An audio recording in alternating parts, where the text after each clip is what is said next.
Diyos ko, ano bang utak meron ka, Juston? Ang sabi ko, ilaga mo itong baboy. Bakit mo naman pinrito? Ano bang mahirap intindihin sa sinabi ko, ha? Nasaan ba talagang utak mo? Nag-request ang anak natin ng prito. Ano naman kung pagbigyan natin ngayon lang naman humiling. At saka, alam mo naman kagagaling lang sa sakit Pambihira. Kahit na kailan, wala ka talagang utak pagdating sa pagiging praktikal. Kung sinabawan mo yan, di sana aabot pang ulam natin hanggang gabi. Pinagbigyan mo pa ang gusto ng anak mong yan puro lang naman higa dito sa bahay. Mabuti sana kung natutulungan tayo sa trabaho. Naririnig mo ba sarili mo? Alam mo naman na mahina ang baga at puso ng anak natin. Gusto mong pagbanatin ng buto?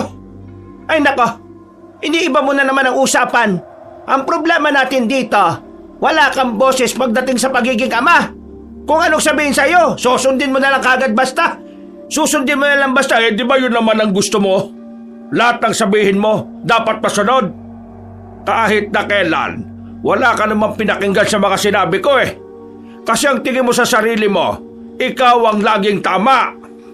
Aba, natural. Ako ang tama. Kasi lahat ng iniisip mo, pang tanga. Kailan ka ba nakaisip ng matino, ha? Tingnan mo yung ginawa mo sa mga talim nating pechay. Sa halip na buhay ang mga pechay na yan, namatay. Kasi, alam mo kung bakit? Naniwala ako sa iyo na kapag nilipat natin sila ng lalagyan, mas lulusog sila. Pero anong nangyari? Nangamatay. Hindi naman ang paglipat ng lupa ang kinamatay nila Namatay ang tanim nating pechay dahil sa lakas ng mga nagdaang ulan. Ay Diyos ka, aminin mo na lang kasi natatanga-tanga ka. Oo na, tatanga-tanga na ako. Wala nang ikaw ang makasama ko. Natanga na ako.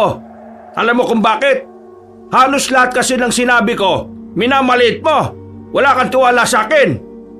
Dahil yun naman kasi ang pinapakita mo Dahil yun ang tingin mo.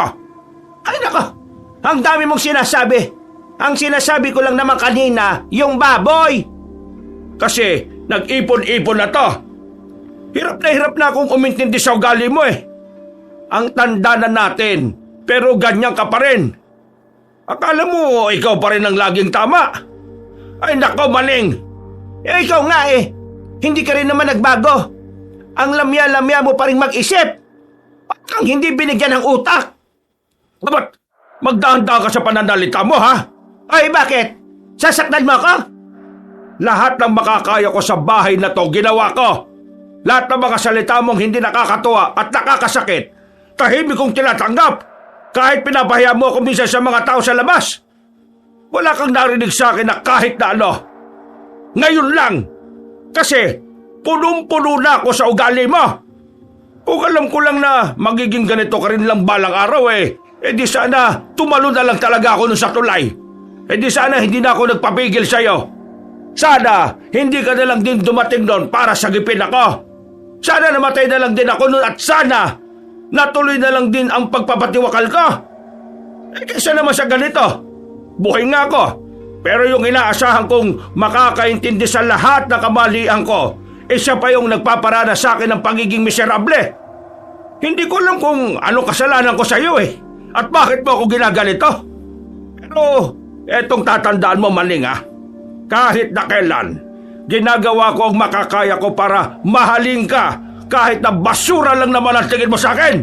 Pambihirang boy, huwag ka nang magsalita. Wala nang saysay ang usapan na to dahil hindi ka naman marunong makinig Tuluyan ang nagalit ang matandang lalaki na si Juston. Lumabas ito ng bahay at padabog na isinarado ang pinto. Lahat ng usapan na yon, narinig ng binatang si Erwin. Pero sanay naman na siya sa mga ganitong eksena. Halos araw-araw naman kasi ay narinig niyang nagtatalo ang dalawa. Naglakad si Erwin palapit sa lamesa. Umupo siya ng walang gana at saka uminom ng tubig. Siya naman ang pinag-initan ng kanyang ina. Ikaw naman kasi, bakit ka pa kasi nag-request ng prito? Pangsabaw natin yan. Tapos sasabihan mo na naman si Papa na hindi marunong magluto. Ano? Pinipilit mo si Papa na magluto ng sabaw kahit na alam mo namang palyado na ang panlasa niya. Para kapag hindi maganda ang lasa, meron ka na namang sisisihin. At may dahilan ka na naman para gisain si Papa.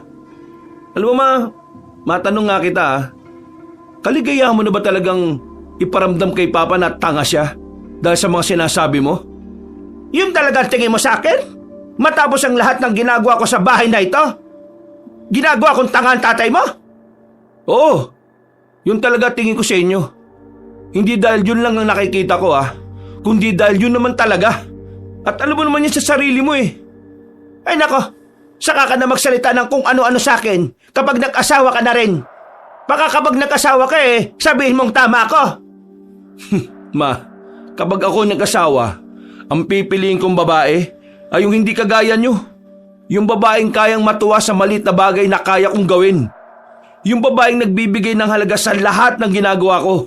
At yung babaeng nakakaintindi kung ano lang yung kaya kong gawin. Grabe ka magsalita sa akin Wala kang utang na loob. Ako nagpagamot sa baga mo nung nakaraang taon tapos ganyan ka? Huwag kayo mag-alala. Maghahanap na rin ako ng trabaho at magbabayad ako sa inyo. Akala ko naman bukal sa kalooban niyo yung pinagamot niyo ako noon. Hindi pala. Kung alam ko lang na ganyan din palang ugali mo, di sana hindi na lang kita tinulungan. Di sana hindi mo na nga lang din ako tinulungan. Para naman mapatunayan natin na sa inyong dalawa ni Papa, ikaw talaga walang kwenta. Ba't walang hiya ka? Isang malakas na sampal ang natanggap ng binatang si Erwin. Napahawak sa pisngi ang binata. Galit na galit ang kanyang ina habang nanlilisik ang mga matang nakatingin sa kanya. Parang kulang na lang ay hambalusin na siya nito ng pitsil na nasa lamesa. Ang kapal naman ng mukha mo magsalita sa akin ng ganyan. Akong walang kwenta. Ano ka pa? Mula pagkabata mo wala ka namang inambag sa pamilyang ito. Kahit na ngayong malaki ka na wala. Alam niyo kung bakit wala akong maambag? Alam niyo kung bakit ang hina ng puso at baga ko? Kasalanan niyo rin naman Ano kasalanan ko pinagsasasabi mo? Kasalanan niyo. Kasi kung hindi mo ako pinagbalakang ipalaglag noon at hindi ka uminom ng kung ano-ano, hindi sana ako magkakaroon ng diferensya ngayon. Nanahimik ang matandang babae. Nanlalaki ang mga mata nito at parabang malaking sampal sa kanya ang mga salitang narinig. Hindi na tumimik pa at tumingin na lamang sa malayo. Bakit hindi kayo makapagsalita? Totoo, di ba? Kasalanan nyo kung bakit tayo naghihirap ngayon. Kasi kung hinayaan nyo na lang din si Papa na makapagdesisyon para sa pamilyang ito, hindi sana ako ganito. Hindi sana ganito kahirap ang buhay natin. Huminga ng malalim ang binata. Ayaw naman sana niyang makapagsalita ng masasakit na salita. Ang kaso nga lang, hindi na niya kaya pang ginaganon ni Aling Maning si Mang Jeston. Para makaiwas na makapagsalita pa ng masama, lumabas na lang din ng bahay ang binata. Magpapalamig na lamang siya ng ulo. Pakiramdam niya, mas magiging kalmado siya kapag nakasama niya ang dalawang kaibigan. Kaya naman, agad niyang hinanap si Leo at Mario. Nakita niyang dalawa sa palagi nilang tambayan, ang basketball court. Sakto naman na naroon din ang dalawang binata na halatang katatapos lang din maglaro. Agad naman itong lumapit sa kanila. Bakit ganyan na naman ang pagmumukha mo? Kahit siguro sinong magaling na pintor, hindi kayang ipinta yan Nag-away ba kayo ng sikretong syota mo? Ay nako, para kang siraulo. Wala naman akong syota Pinagsasabi niyo dyan. Ano naman bang problema mo? Hindi ka naman siguro pupunta dito kung wala naman, di ba? Nakakainis si Mama Lagi na lang kasi niyang minamaliit si Papa. Nag-away na naman pala sila.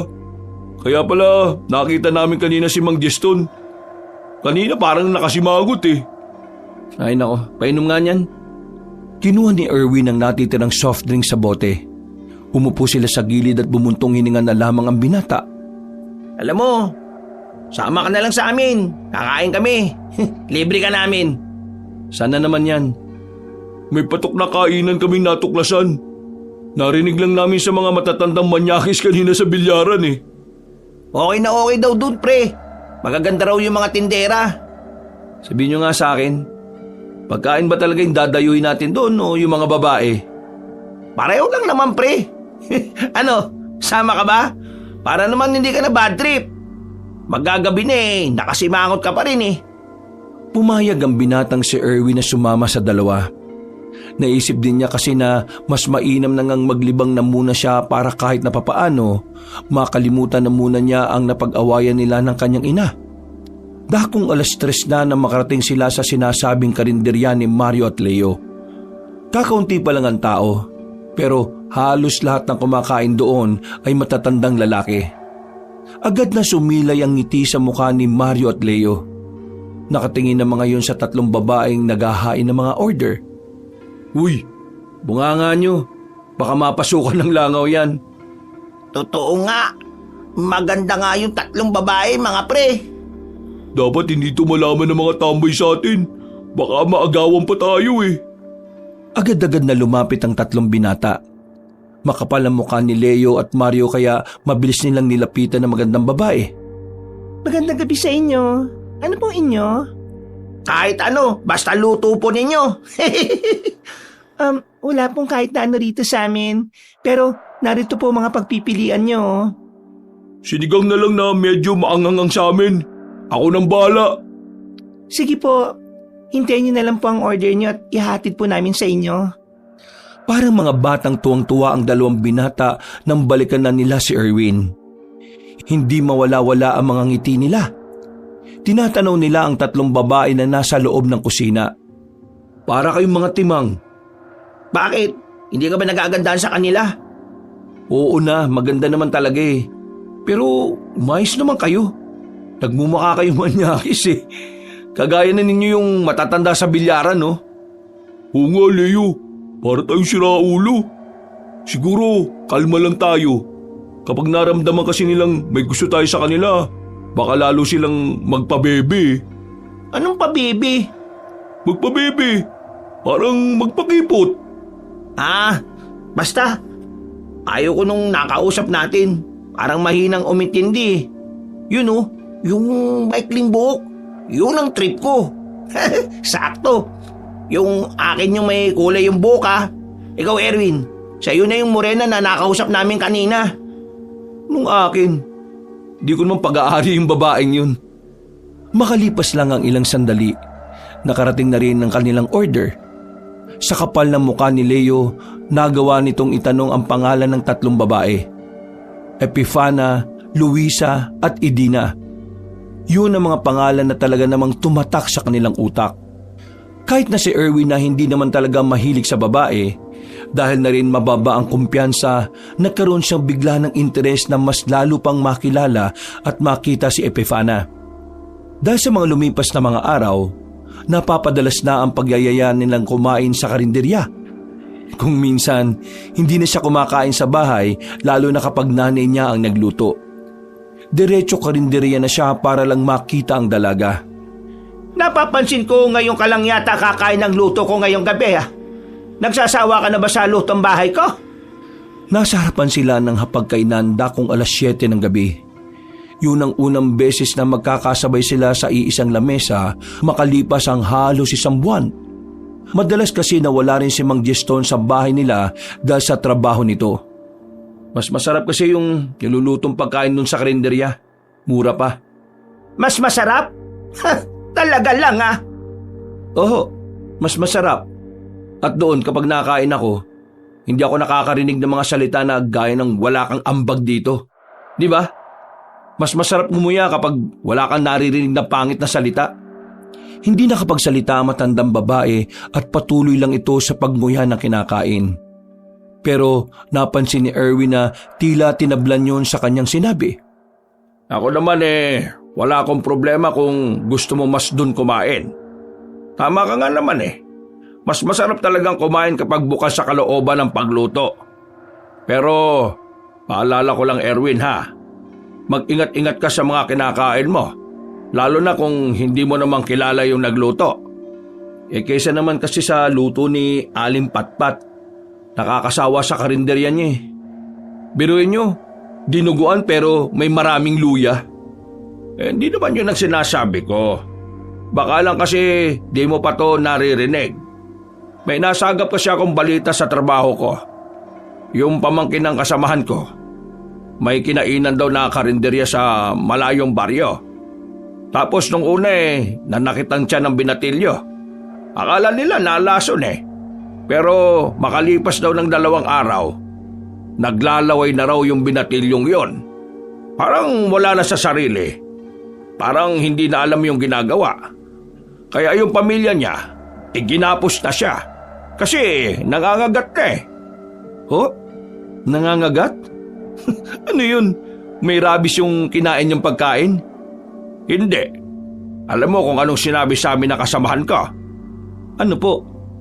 Yung pamangkin nila, aswang na raw siguro. Ho? Aswang? Paano naman nangyari yun? Hindi ko alam kung tama ang pagkakaunawa ko Pero ang sabi pa, yung mga nasa karinderya daw, puro aswang. Meron silang hinahalo na likido sa pagkain na kapag nakain o nainom mo raw, unti-unting magbabago yung reaksyon ng katawan mo.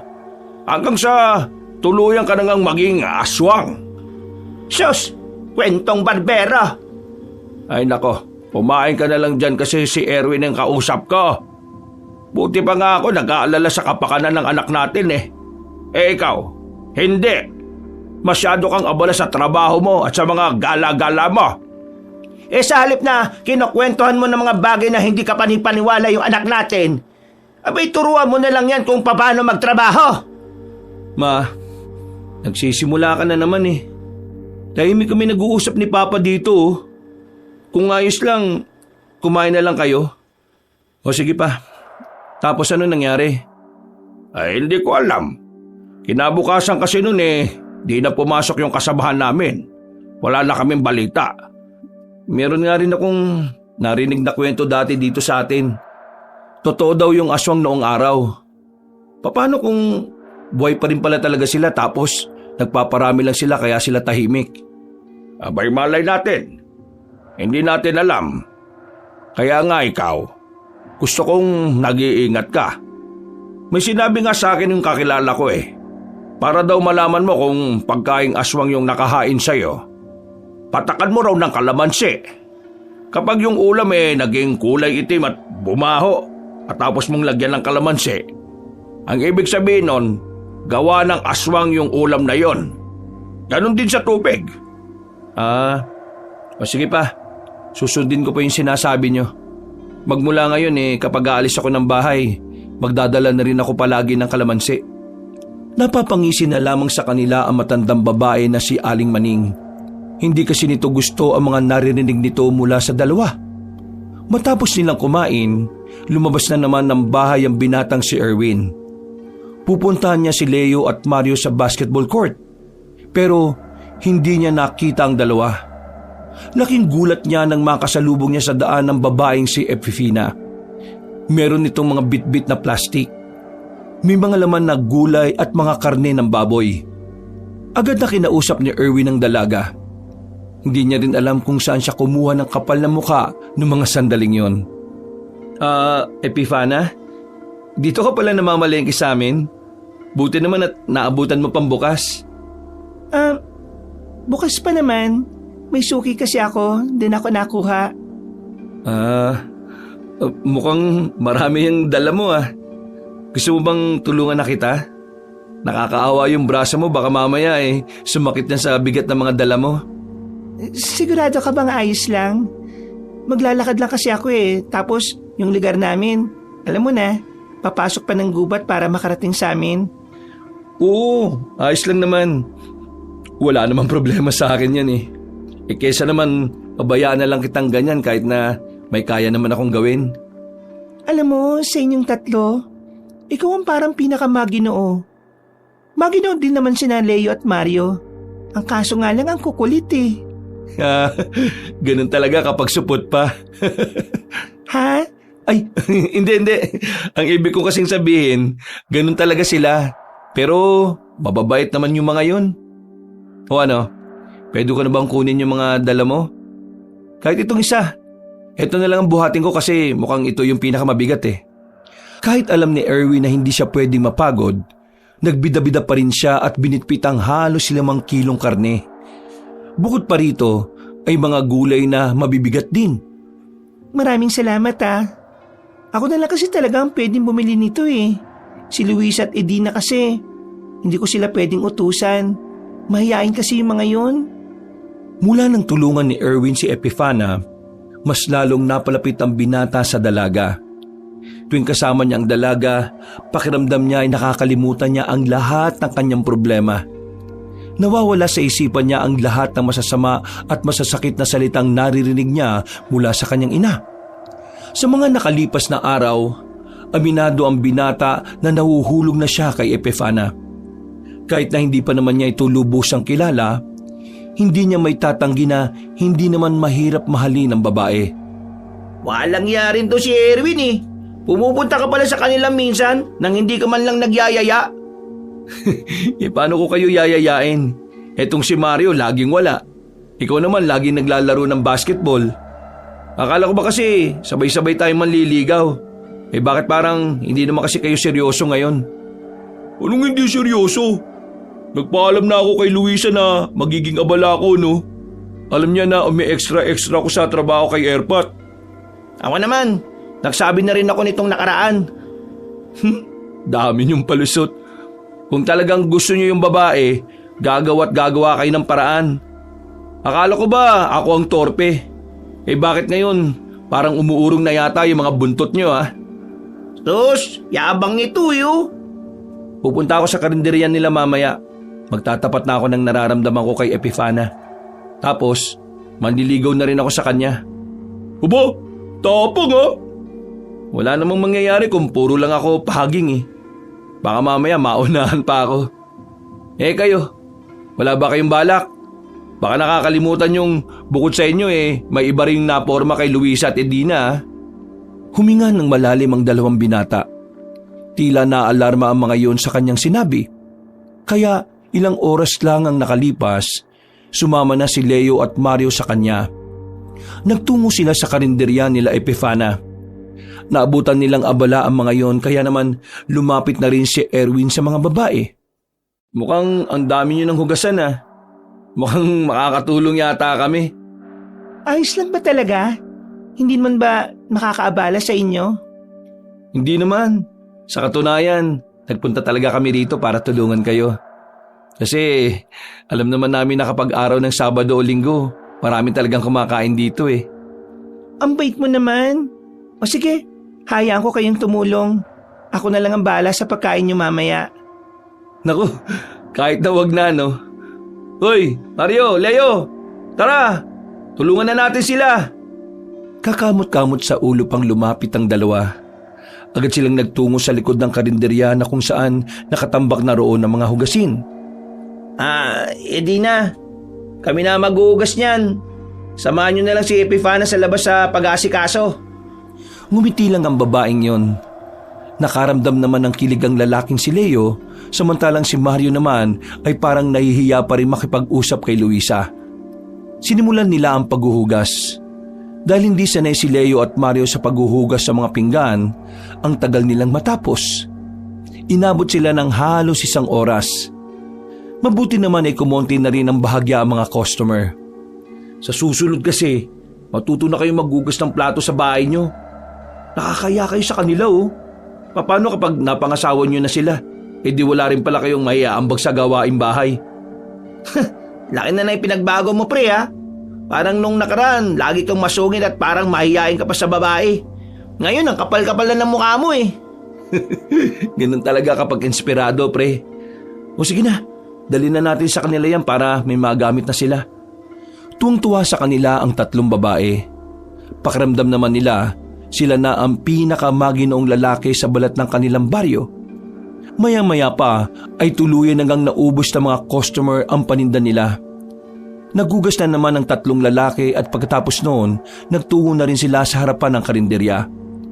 Bago sila umuwi, hindi papayag si Erwin na hindi niya maipagtapat ang nararamdaman sa babae. Epifana, may gusto lang sana akong sabihin sa'yo Gustong sabihin? Tungkol naman saan? Uy, seryoso ka na ba talaga? Sige pre, umpisaan mo, susundan ko. Epifana, alam kong masyadong mabilis pero hindi ko na ito palilipasin pa eh. Ayaw kong may pagsisiyan ako sa uli.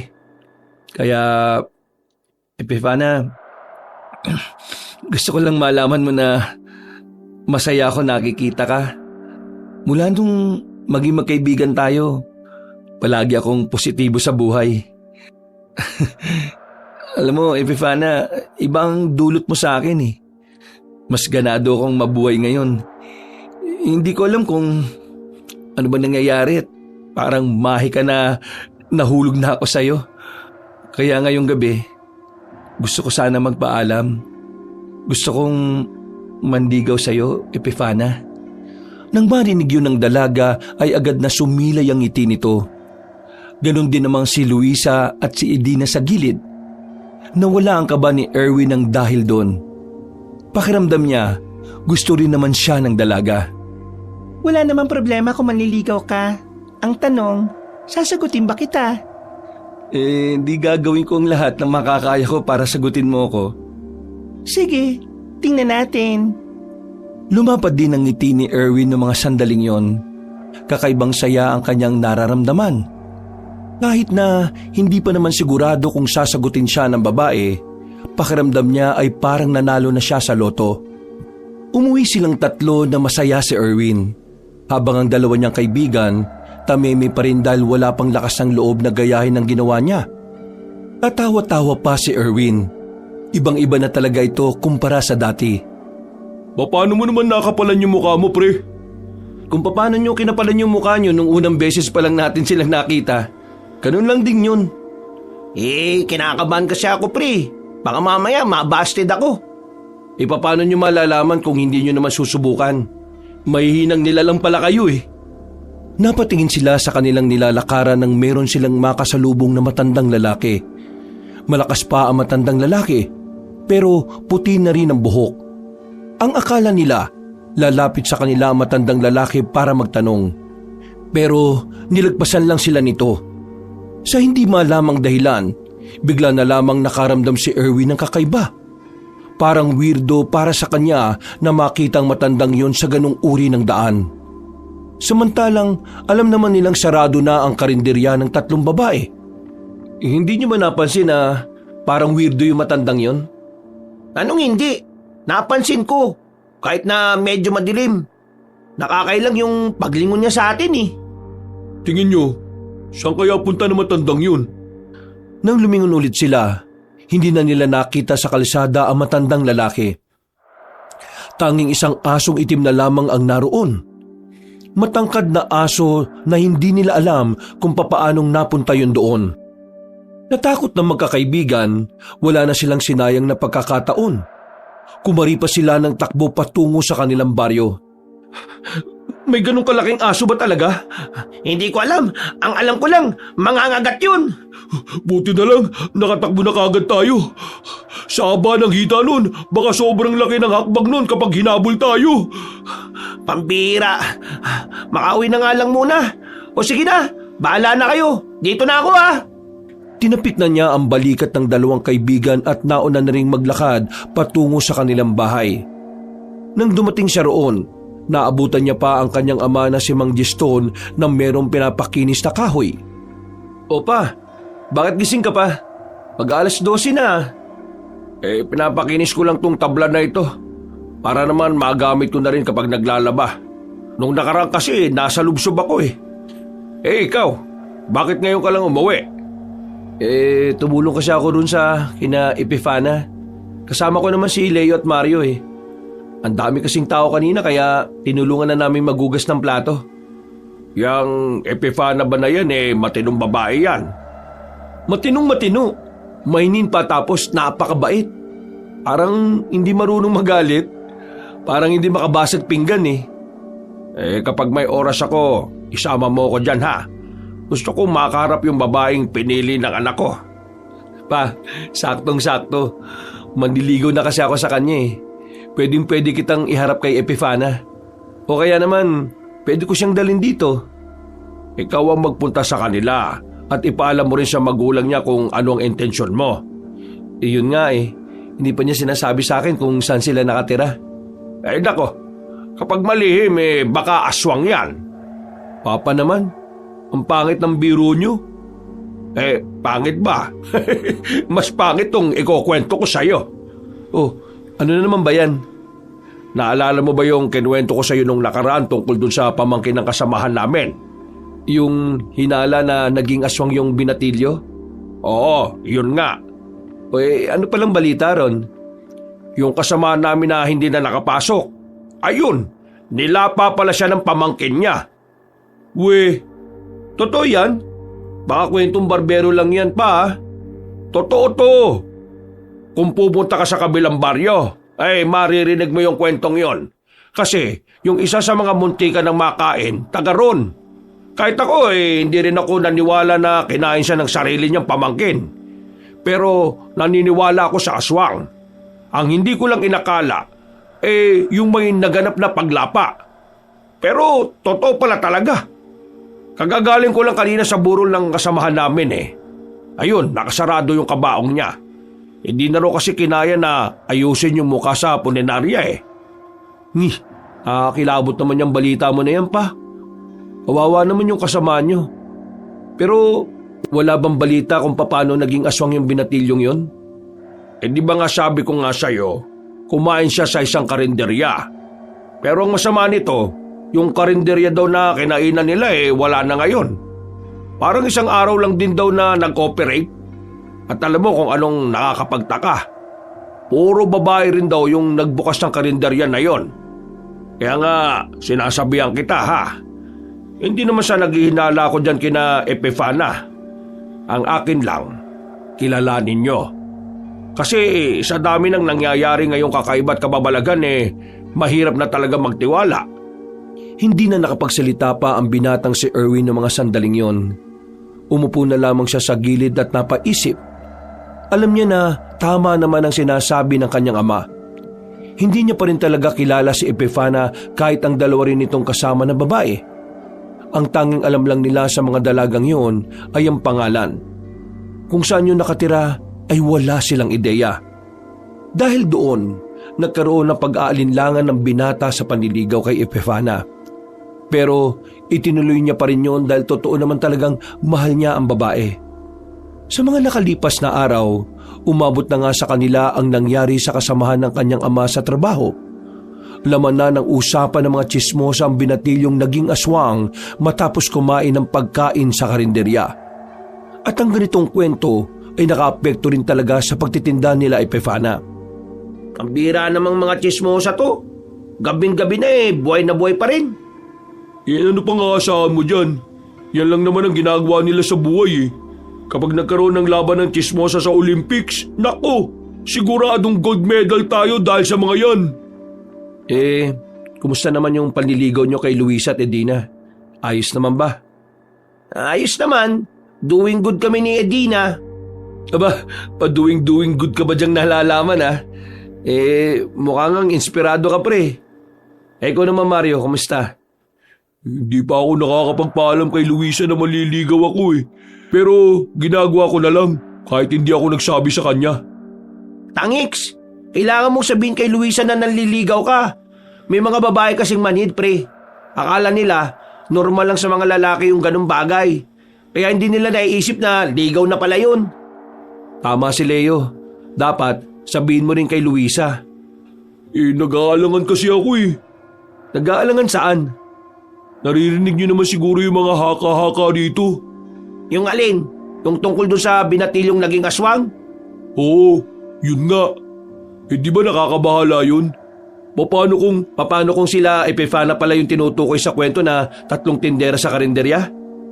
Hindi naman sa iniisip ko na sila yun. Pero napapaisip din ako na paano nga kung sila. Sira ulo ka pala di ganun nga iniisip mo. Malabo naman yung sinasabi mo pre. Mukha bang aswang sila Edina?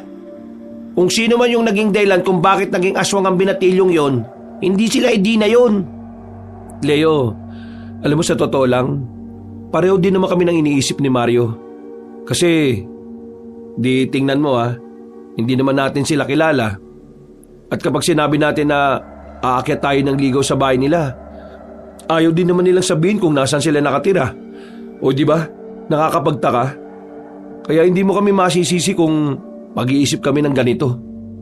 Tingin nyo hindi masasaktan si Epifana at Luisa kapag nalaman nilang pinag-iisipan nyo sila na masama? Nanliligaw pa lang kayo pero ganyan na kayo magduda sa kanila. Hindi naman kami nagdududa, pre.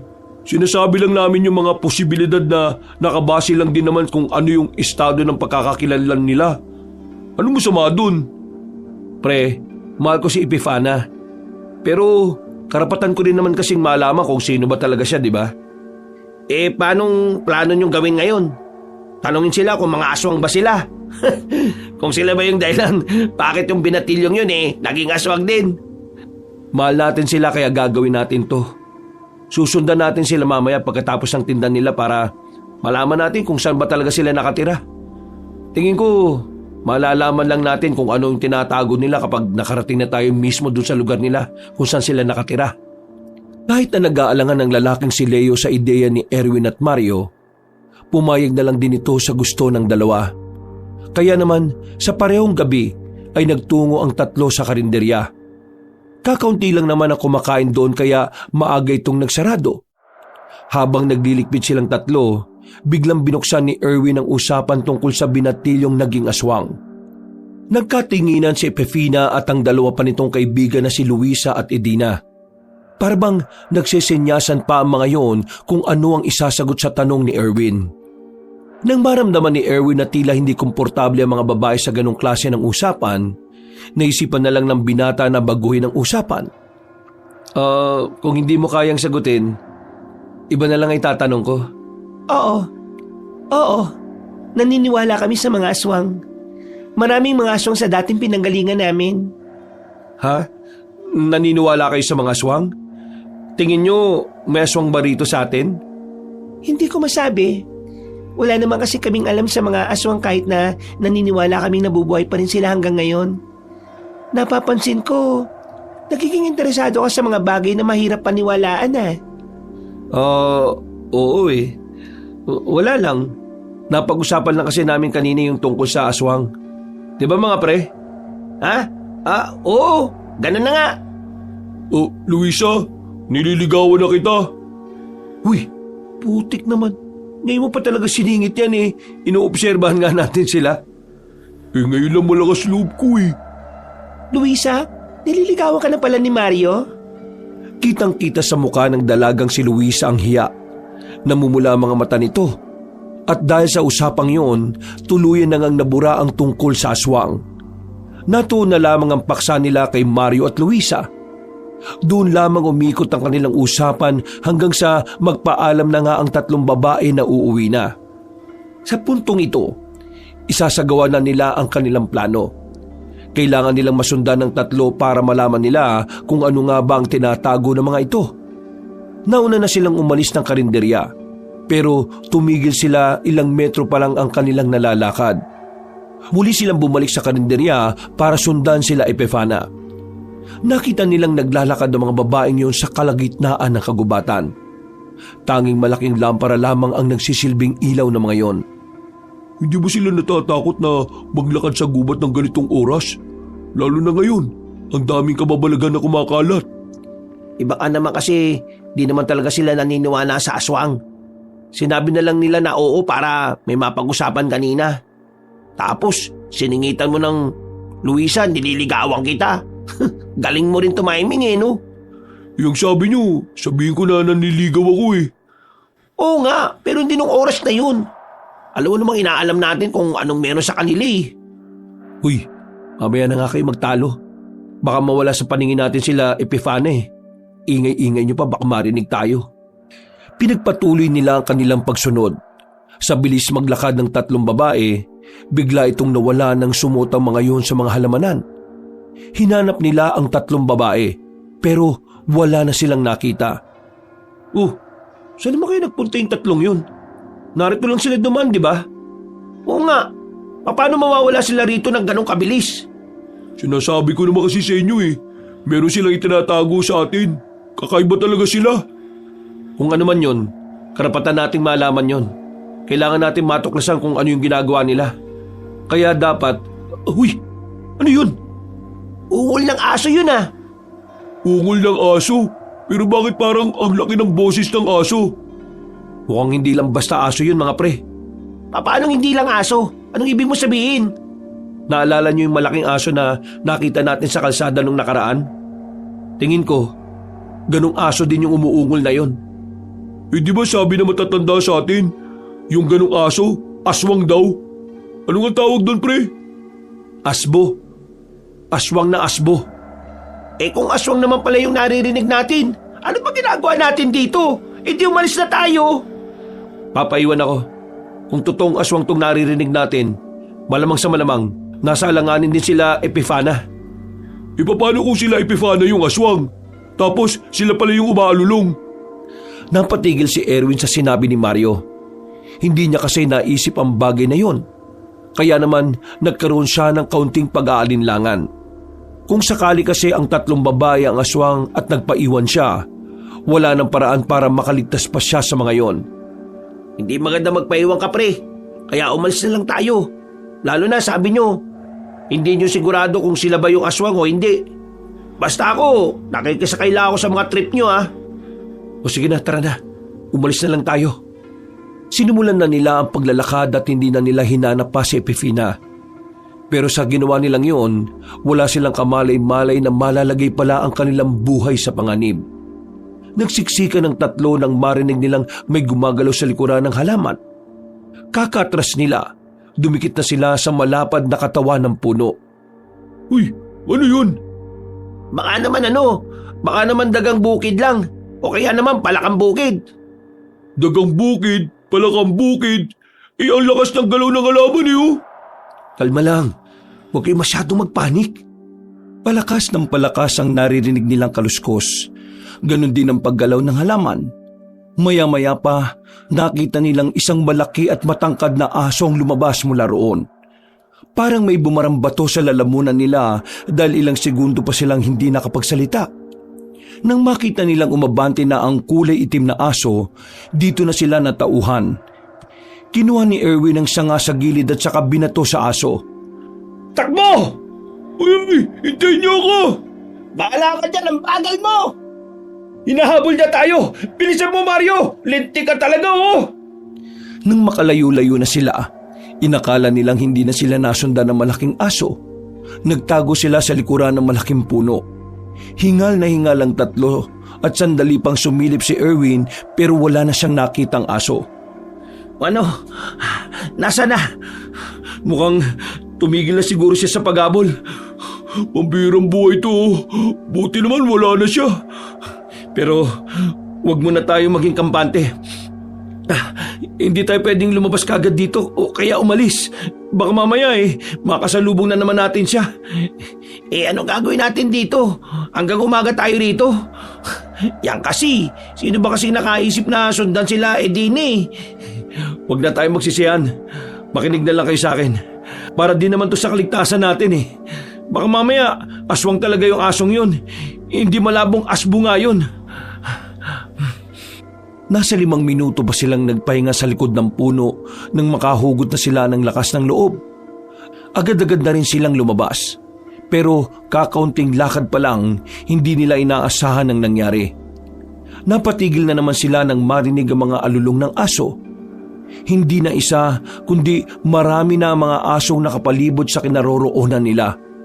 Tatangkain pa sana nilang makaalis pero wala na silang magawa nang lumabas na ang mga yon sa pinagtataguan. Nakapaikot ang mga aswang na asbo. Wala silang espasyo para makatakbo para makatakas. Naku po, Hello San Pedro na talaga bagsak natin ito.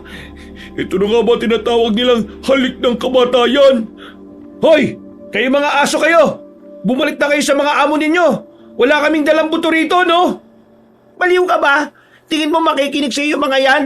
Hindi naman totoo mga aso yan Ikaw na ang nagsabi, kaya hindi papatol sa buto yun. Ang KJ mo naman, sinusubukan ko lang naman silang libangin Libangin? Ano to? Talk show? Teka lang mga aso! Huwag mo na kayo lalapit! Wala naman kami ginagawa masama sa inyo Sinusundan lang namin yung 3 babae kanina. Kilala niyo ba sila? O baka kayo yon? Ikaw aso ka? Ikaw ba si Epifana? O baka ikaw si Luisa? Pwede rin namang si Edina to. Uy! Diyan lang kayo! Agad na kinuha ni Erwin ang sanga na nasa gilid. Pilit nitong binubugaw ang matatangkad na aso. Noong mga oras na yon, mas lalo nang kinakabahan si Erwin dahil parang hindi man lang natatakot sa kanila ang mga aso. Mga pre, kapag lumapit sila, umanap kayo ng madadaanan ha. Mauna na kayo. Sira ulo, nagbibida-bida ka na naman eh. Lahat tayo mamamatay. Uy, ayoko pa mamatay no. Bahala kayo dyan. Unti-unti nang lumalapit ang mga aso. Maya-maya pa, inilabas na rin ng mga yon ang mahahaba nitong pangil. Akmang lulundagan na sila ng mga aswang nang biglang may dumating. Nagpulasan ng mga aso. Natataranta ang mga yon nang pinagtatataga ang mga yon ng tatlong babae na bigla namang lumitaw mula sa dilim. Nanlalaki mga mata ng tatlong binata nang makilala ang mga babae. Hindi sila makapaniwala. Nakonsensya sila dahil sa iniisip nilang sila Epifana ang mga aswang. Epifana? Edina, Anong ibig sabihin nito, Luisa?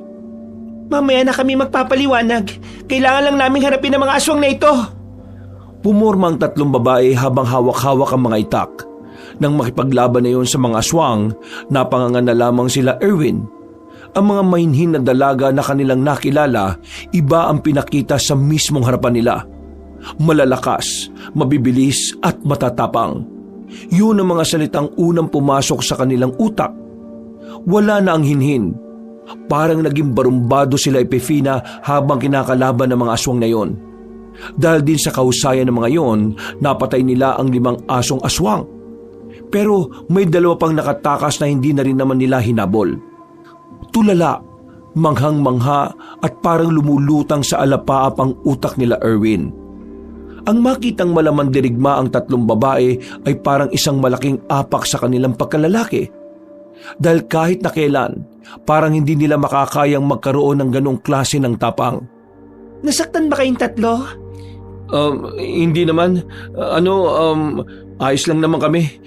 Medyo nasugatan lang kami sa mga nahawakan naming dahon na matalim. Pero ayos lang kami. Alam namin na sinundan niyo kami. Kaya nakabalik agad kami sa inyo nang marinig namin ang mga alulong ng aswang na asbo. Alam nyo na sumusunod kami. Pero bakit hindi nyo kami kinumpronta kaagad? Kasi gusto namin na kayo mismo makasaksi kung ano man ang gusto niyong malaman mula sa amin. Luisa, sorry ah. Ako talaga unang nagduda sa inyo eh. Dahil dun sa mga kumakalat na kwento tungkol sa mga tendera din ng isang karinderya. Napag-isipan ko tuloy kayo ng hindi maganda. Ako rin. Napasama ako sa 2 to eh. Nakapag-isip din tuloy ako ng hindi maganda sa iyo, Edina. Sorry ah. Ngumiti lang sa kanila ang 2 babae. Habang si Erwin naman, hindi niya kayang makatingin sa mata ng dalagang si Epifina. Nakayuko lang siya. Huwag kayong mag-alala. Hindi naman kami galit sa inyo eh. Naiintindihan namin ang pinanggagalingan ng mga hinala ninyo. Alam namin na ginagawa nyo lang naman ito para sa amin at sa kaligtasan ninyo. Pasensya na kung hindi namin pwedeng sabihin nung una kung anong talaga kami. Meron kaming misyon na dapat gawin. Pero ngayong nasaksihan nyo na kung paano kami makipaglaban sa mga aswang, ipapaliwanag ko na rin sa inyo mga bagay-bagay. Ipinakita ni Epifina ang marka nitong tatsulok sa bandang bewang. Pinakita rin ni Edina at Luisang sa kanila. Bukod pa ron, meron din silang mga suot na kwintas na makakapareho din. Itong tatsulok na marka namin ay simbolo ng samahan naming bilang tagapuksa ng mga aswang. At itong kwintas naman, kapag nalalagay kami sa panganib, nararamdaman yon ng iba naming kasama. Darating sila para tulungan kami kapag sobrang alanganin na ang sitwasyon. Pero, yung pagtitinda ba ng mga pagkain gawain nyo talaga? O ginagawa nyo lang yun para sa misyon ninyo? Ang pagtatayo ng karinderya ay parte ng mga plano namin. Meron kaming inilalagay sa mga ulam na tinda namin, na kung saan nakakapang-akit yun ng mga aswang. Mabango yun para sa aswang. Kumbaga, ang karinderya ay instrumento namin para kusa silang lumapit at mas madali namin silang mapuksa. Pero Nitong mga nakaraang araw, walang aswang na kumakagat sa bitag namin. Kundi dahil sa inyo, hindi pa namin makakaharap ang mga aswang na ito. Siguro, alam na ng pinuno nila ang balak namin na ito. Sandali lang. Di ba ang sabi mo kanina, may nilalagay ka sa mga ulam na niluluto ninyo? Paano naman yung kumain din kami? Ano mangyayari sa amin? Kapag aswang ang nakakain nun, lalabas ang mga palatandaan nila sa katawan ng pagiging aswang. Pero kapag tao naman ang nakakain nun, magkakaroon kayo ng pansamantalang pangontra sa mga aswang. Hindi nila kayo lalapitan. Kaya siguro nilapitan tayo ng aswang ngayon kasi wala tayong pangontra. Kasi ilang araw na tayong hindi kumakain ng luto nila eh. O nga no, puro na lang kasi tayo landi Epifana, sabihin mo nga sa amin, ano ba talaga kayo? Sino ba talaga kayo? Bakit niyo kinakalaban ng mga aswang? Kaming tatlo ay mga albularya. Hindi kami yung mga albularya na basta lang na nanggagamot. Dahil ang papel namin sa mundo, pumaslang ng mga masasamang elemento sa mundong ito. Kaya pala kanina, para kayong mga mandirigma. Sobrang layo niyo sa kung paano namin kayo nakilala eh. Sa lugar namin, halos lahat ng kababaihan ay kagaya namin. Yung mga sinabi mo sa akin nung nakaraan tungkol sa nararamdaman mo para sa akin, parte lang din ba yun ang misyon nyo? Hindi kagad nakapagsalita ang dalagang si Epifana. Maging si Luisa at Edina rin ay tahimik lang na nakikinig sa kanila. Kinakabahan si Erwin. Iniisip niya na baka ang lahat ng pinakita ni Epifana ay hindi totoo. Naiintindihan naman namin kung hindi nyo kayang sumagot. Totoo ang lahat ng pinakita at pinaramdam namin. Hindi yung kasama sa misyon namin. Sariling desisyon namin na kausapin kayo. Totoong gusto namin kayo. Totoong masaya kami sa inyo. Pero sa ngayon, gusto kong sabihin sa inyo na kung pwede itigil nyo muna ang panliligaw ninyo. Malalagay lang din sa alanganin ng mga buhay ninyo kung palagi kayong didikit sa amin. Nakita nyo naman siguro kung anong nangyari ngayon. Teka, sandali lang. Parang hindi naman yata tama yun. Hindi ako titigil sa panliligaw sa'yo. Wala akong pakialam kung malagay sa alanganin ng buhay ko. Sasamahan ko pa kayo. Leo, makinig ka na lang sa sinasabi ko. Mas magagawa namin ang misyon namin kung wala kaming iniintinding ibang tao. Patawarin nyo kami kung pinayagan namin kayong mapalapit sa amin. Talagang gusto naman namin kasi kayo. Akala namin kaya naming isabay pero hindi pala. Kaya sana maintindihan nyo kami. Mga pre, kailangan nating intindihin ang sinasabi ni Epifana. Mapapahamak din sila kung palagi tayo nakadikit sa kanila. Masakit man sa atin, lalo na sa akin, masakit sa loob ko. Pero kailangan nating sundin yung gusto nila. Napakamot na lamang ang binatang si Leo at si Mario naman ay nanahimik na lang din. Hinawakan ni Erwin ang kamay ng dalagang si Epifana. Hinalikan niya yon at saka nagsalita na mararamdaman ang kaligayahan sa tinig nito. Basta, ipangako niyo sa amin na magiging maayos at ligtas kayo ha. Maghihintay kami hanggang sa matapos na ninyo ang misyon ninyo. Maraming salamat sa pangunawa. Sa ngayon, kailangan na muna naming umalis. Sa bandang ito kayo dumaan. Maraming taniman ng bawang dyan kaya malabong may makasalubong kayong asbo dyan. Mag-iingat kayo ha. Oo, mag-iingat din kayo, Epifana. Matapos makipagyakapan ni Mario at Leo kay Luisa at Edina, umalis na rin sila noong mga sandaling yon. Ligtas din naman silang nakabalik sa kanilang baryo. Bagsak ang kanilang balikat habang naglalakad. Kahit na pumayag silang itigil ang panliligaw, hindi pa rin nila maiwasan na hindi manghinayang. Dapat kasi sumama na lang tayo sa misyon nila eh. Paano kung namatay sila tapos di na natin sila nakita?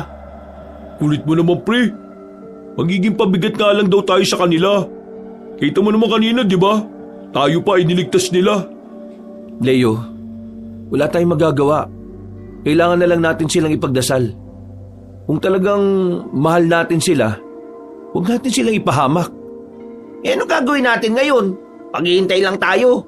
Wala man lang tayong gagawin para makatulong. Sige nga, Anong may tutulong natin? Alam mo, kung ikaw gustong-gusto mong sumabak sa patayan laban sa mga aswang, kami hindi, no? Alam mo kung bakit? May mga pamilya pa kaming naghihintay sa amin, ikaw wala na. Ano sinasabi mo? Diyos ko naman talaga, oh. Itigil nyo na nga yung pagtatalo nyo na yan.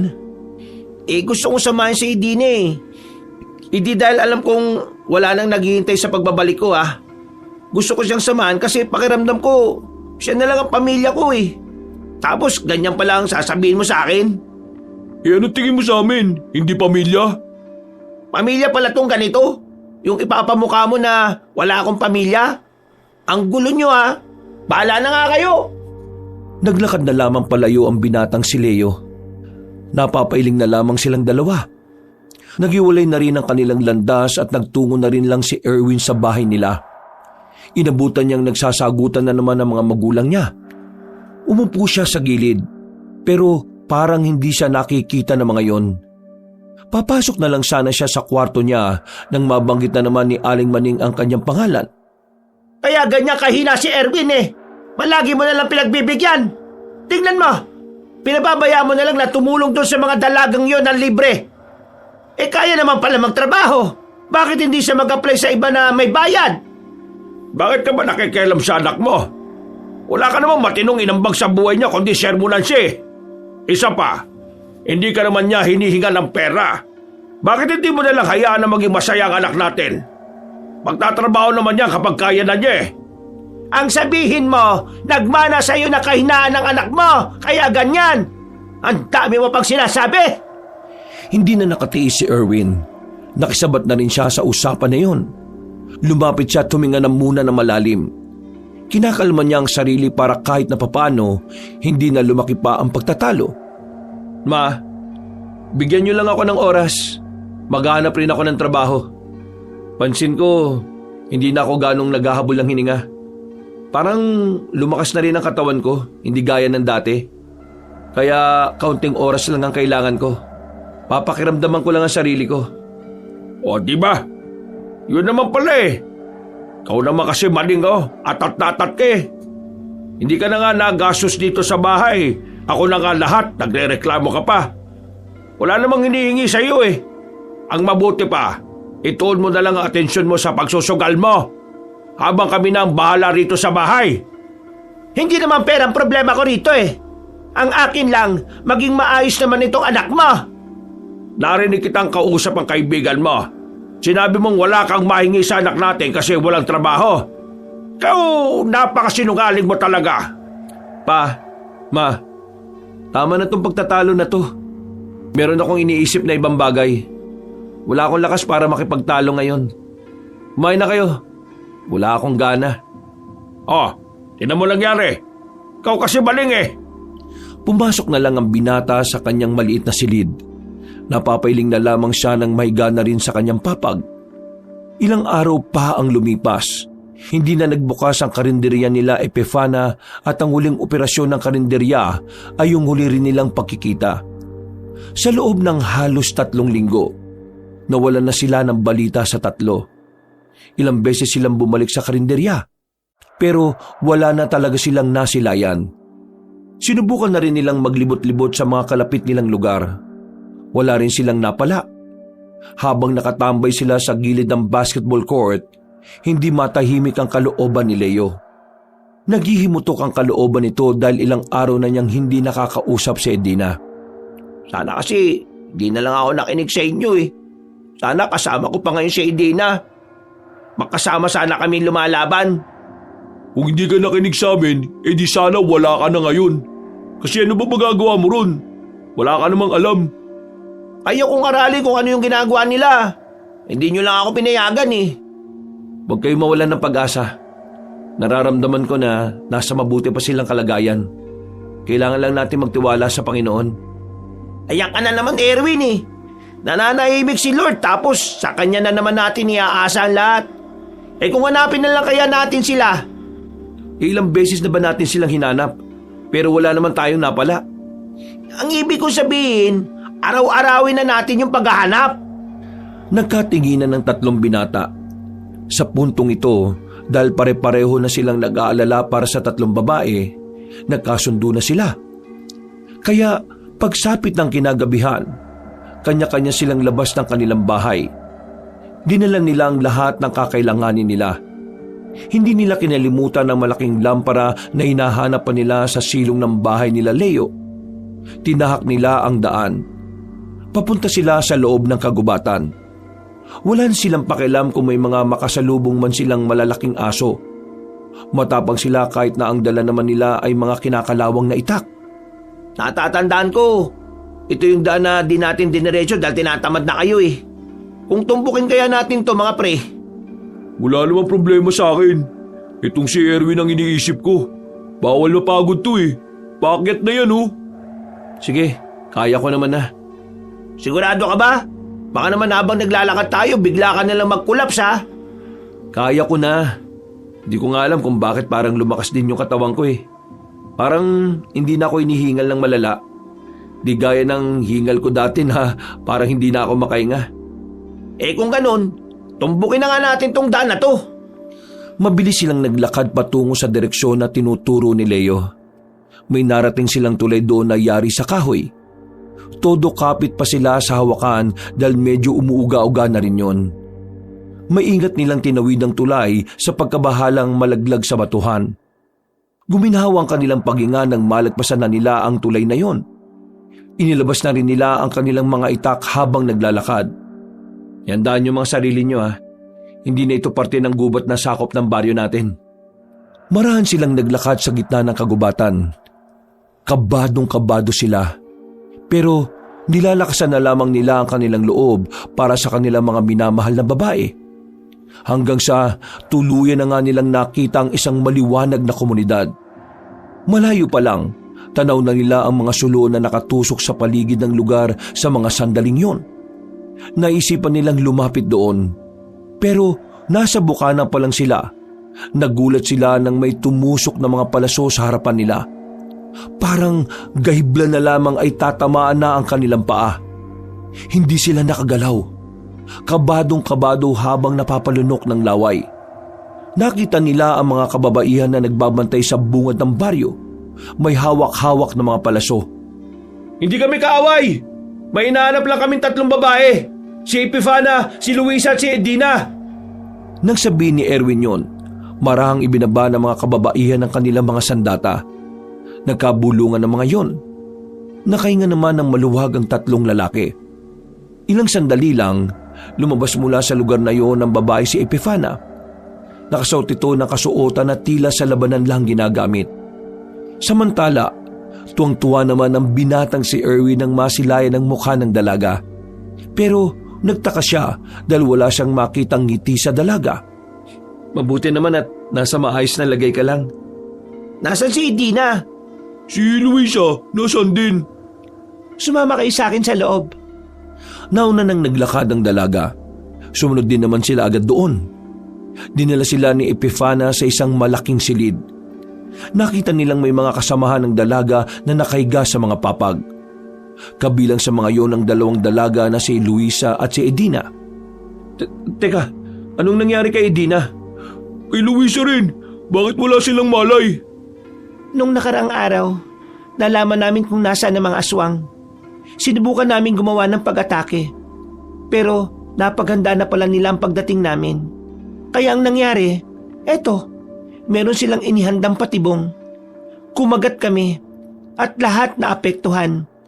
Hanggang ngayon wala pa rin silang mga malay. Pero huwag kayong mag-alala.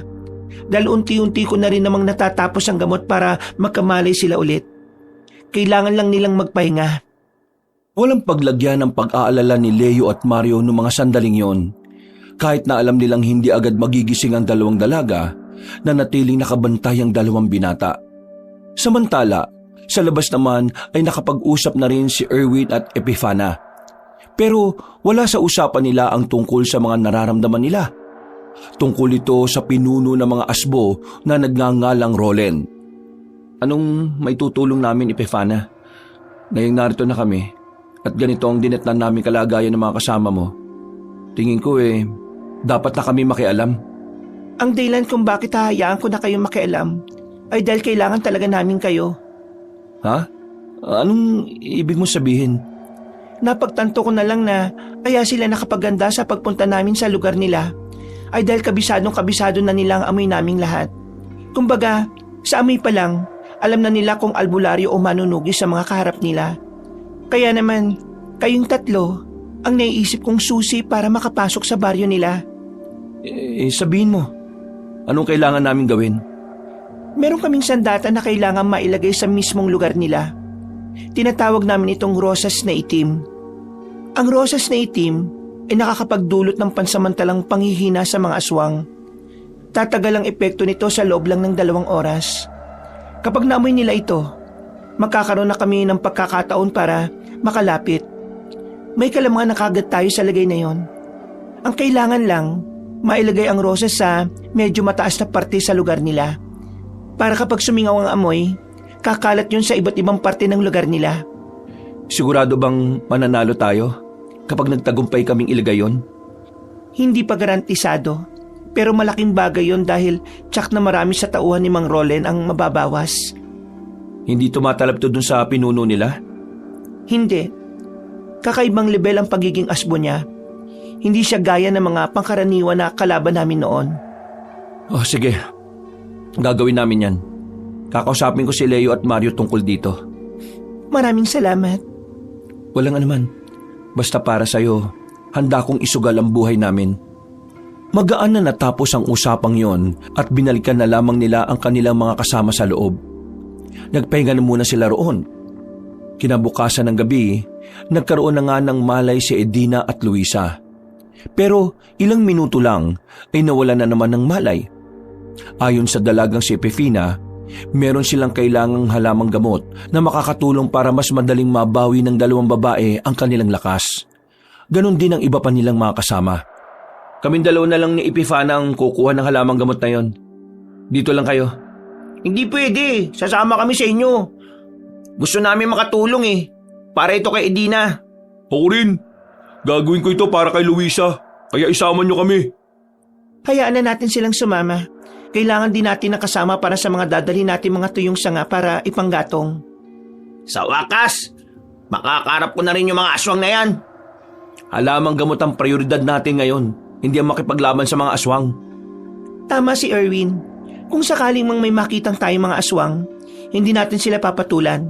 Kailangan natin makabalik kagad para maihalo ko ang halamang gamot sa ginagawa kong panglunas. Umupo na lamang si Leo. Hindi rin nagtagal, agad na rin silang umalis. Malayo-layo ang kagubatan na kailangan nilang puntahan. At ayon sa dalagang si Epifana, tuwing gabi lamang lumalabas ang mahiwagang halamang gamot na yon. Habang nasa kasagsagan sila ng paglalakbay, may mga nadaanan silang mga bangkay ng mga mangangaso sa daan. Inaagnas na ang mga yon. Palatandaan lang na may ilang araw na ring nakahandusay ang mga yon doon. Akala ko ba, nagpaparami ang mga aswang? Bakit sila pumapatay ng tao ngayon? Ang mga dumali sa mga tao ay mga aswang na biktima ng yanggaw. Normal lang sa kanilang pumaslang ng tao dahil yun ang parte ng pagiging aswang nila, kung saan hayok na sila sa laman ng tao. Isa rin yun sa kailangan nating paghandaan. Mababangis din sila. Ang aswang na gustong makakain ng tao ang isa sa mga mabibilis at mararahas. Sa sinabing yun ni Epifana, hindi maiwasan ni Erwin na hindi kabahan. Hindi lang nila maamin pero natatakot din naman silang lumaban sa mga nilalang na yon. Pero dahil gusto nilang patunayan sa 3 dalaga na karapat-dapat sila, gagawin nila ang lahat ng kanilang makakaya para makatulong. Makalipas ang ilang oras, natanaw na rin nila ang malawak na taniman ng halaman na may puting dahon. Yun na ang halamang gamot na kailangan nila. Kaya naman, wala na silang sinayang na sandali. Agad na silang lumapit doon. Sapat na ito mga nakuha natin. Ang kailangan na lang natin gawin ay mangolekta ng mga tuyong sanga. Mahabang oras ang gagawin kong paglalaga. Dun sa bandang yun. Parang maraming tuyong puno dun oh. Bilisan na lang natin para makabalik tayo kagad. Papunta na sana sila sa direksyong itinuro ni Mario, pero bigla na lang silang kinabahan sa di malamang dahilan. Nagtitindigan ang kanilang balahibo. Pinagpapawisan sila ng malamig. Kahit si Epifana, Mababakas din ng kaba base sa ekspresyon ng mukha nito. Epifana, anong nangyayari? Narito ang pinuno ng mga asbo. Kailangan na nating umalis. Bilis! Kumari pa sila ng takbo pabalik. Habang tumatakbo sila, nararamdaman nila ang malakas na presensya ng isang tao. Tumatahol-tahol pa ito na may kasamang malakas na angil. Takbo lang! Walang hinto! Mapapamak tayong lahat kapag nabutan niya tayo! Hindi ba talaga natin siya kayang labanan? Kung mga manunugis ang kasama ko, kakayanin namin. Kaya ngayon, iiwas lang tayo gaya ng napag-usapan natin. Mas binilisan pa nila ang kanilang pagtakbo. Pero sa kasamaang palad, bigla namang hiningal si Erwin. Napatigil ito habang nakahawak sa kanyang dibdib. Yan ang nga po sinasabi ko eh. Hindi ka na naman makahinga eh. Sige na, mauna na kayo. Baliw ka ba? Hindi ka namin iiwan, no? Sige na, mauna na kayo. Ako nang bahala sa kanya. Ay, naku naman.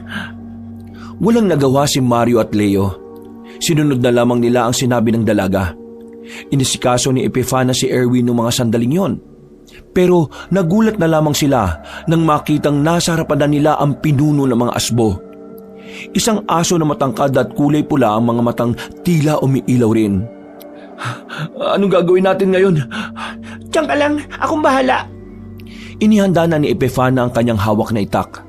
Sinubukan nitong umatake sa malaking aso na nasa harapan niya. Pero hindi pa siya nakakalapit, bigla nang umangil ng malakas ang aswang na asbo.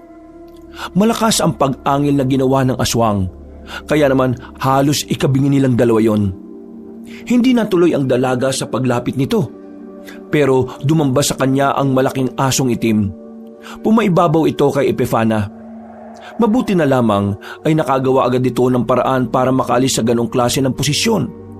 Tinusok niya ng itak ang tagiliran ng asbo, kaya maya-maya lang agad nang nagpalit bilang anyong tao ang matandang si Rolen. Talagang may love ka rin babae ka. Sa lahat ng mga kasama mo, ikaw lang ang nanatiling may malay. Masasabi kong kakaiba ka sa lahat. Binabati kita dahil ngayon, masasabi kong ikaw ang pinakamalakas sa lahat ng nakalabang ko. Hindi ko kailangan ng papuri mo. Ang kailangan ko, mamatay ka! Hindi na nagsayang ng oras ang dalaga. Muli nitong winasiwas ang hawak na itak.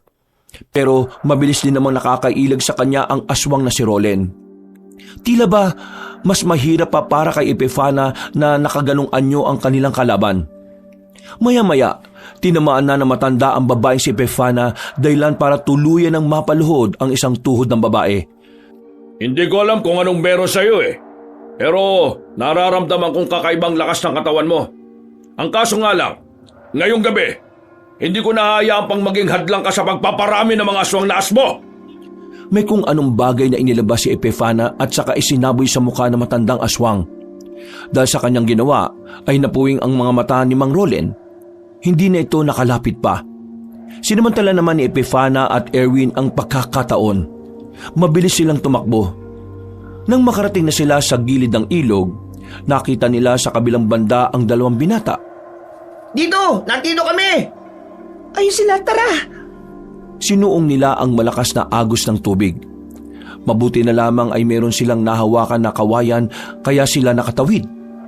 Nang tumanaw sila sa kanilang pinanggalingan, nakita nila si Mang Rolen na nakaanyong asbo na naman. Pero nakakapagtaka na hindi na sila nito sinundan pa.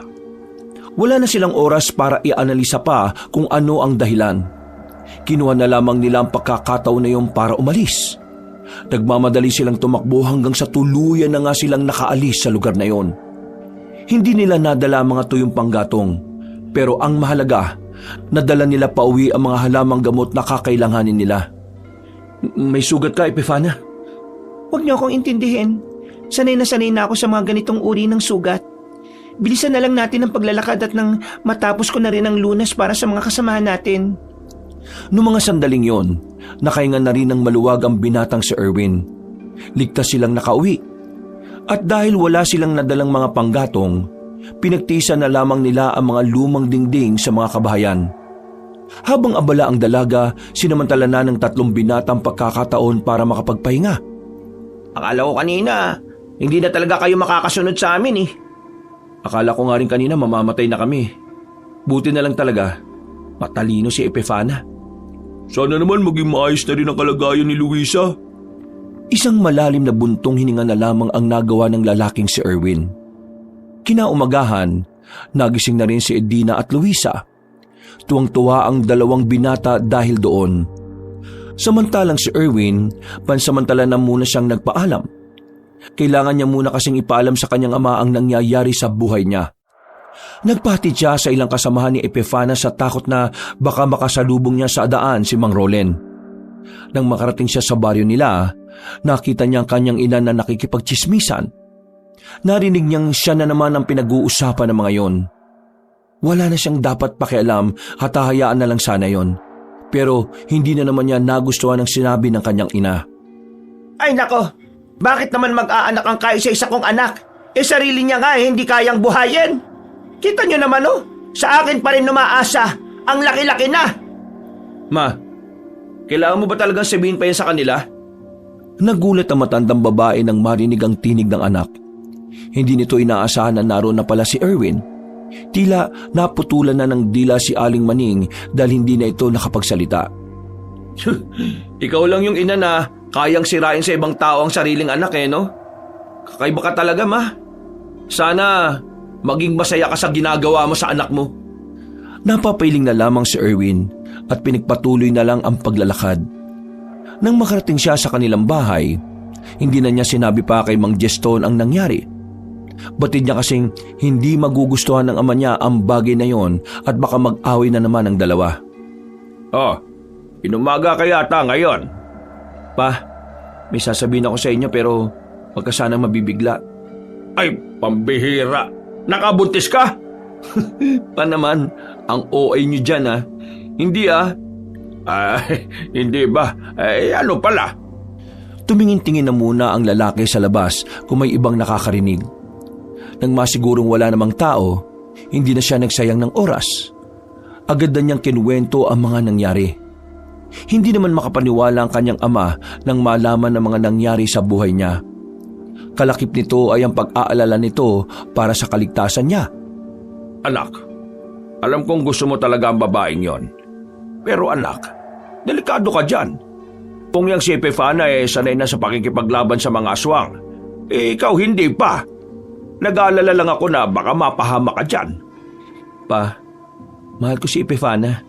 At kahit na anong delikado pa ang pagdaanan namin, sasamahan ko siya. Yun ang paraan ko para iparamdam sa kanya na handa ko siyang samahan sa kahit na anong sitwasyon. Pero kasi, pa, kaya ko naman ang sarili ko Minsanan na lang akong hingalin at tingin ko, magiging maayos naman ako.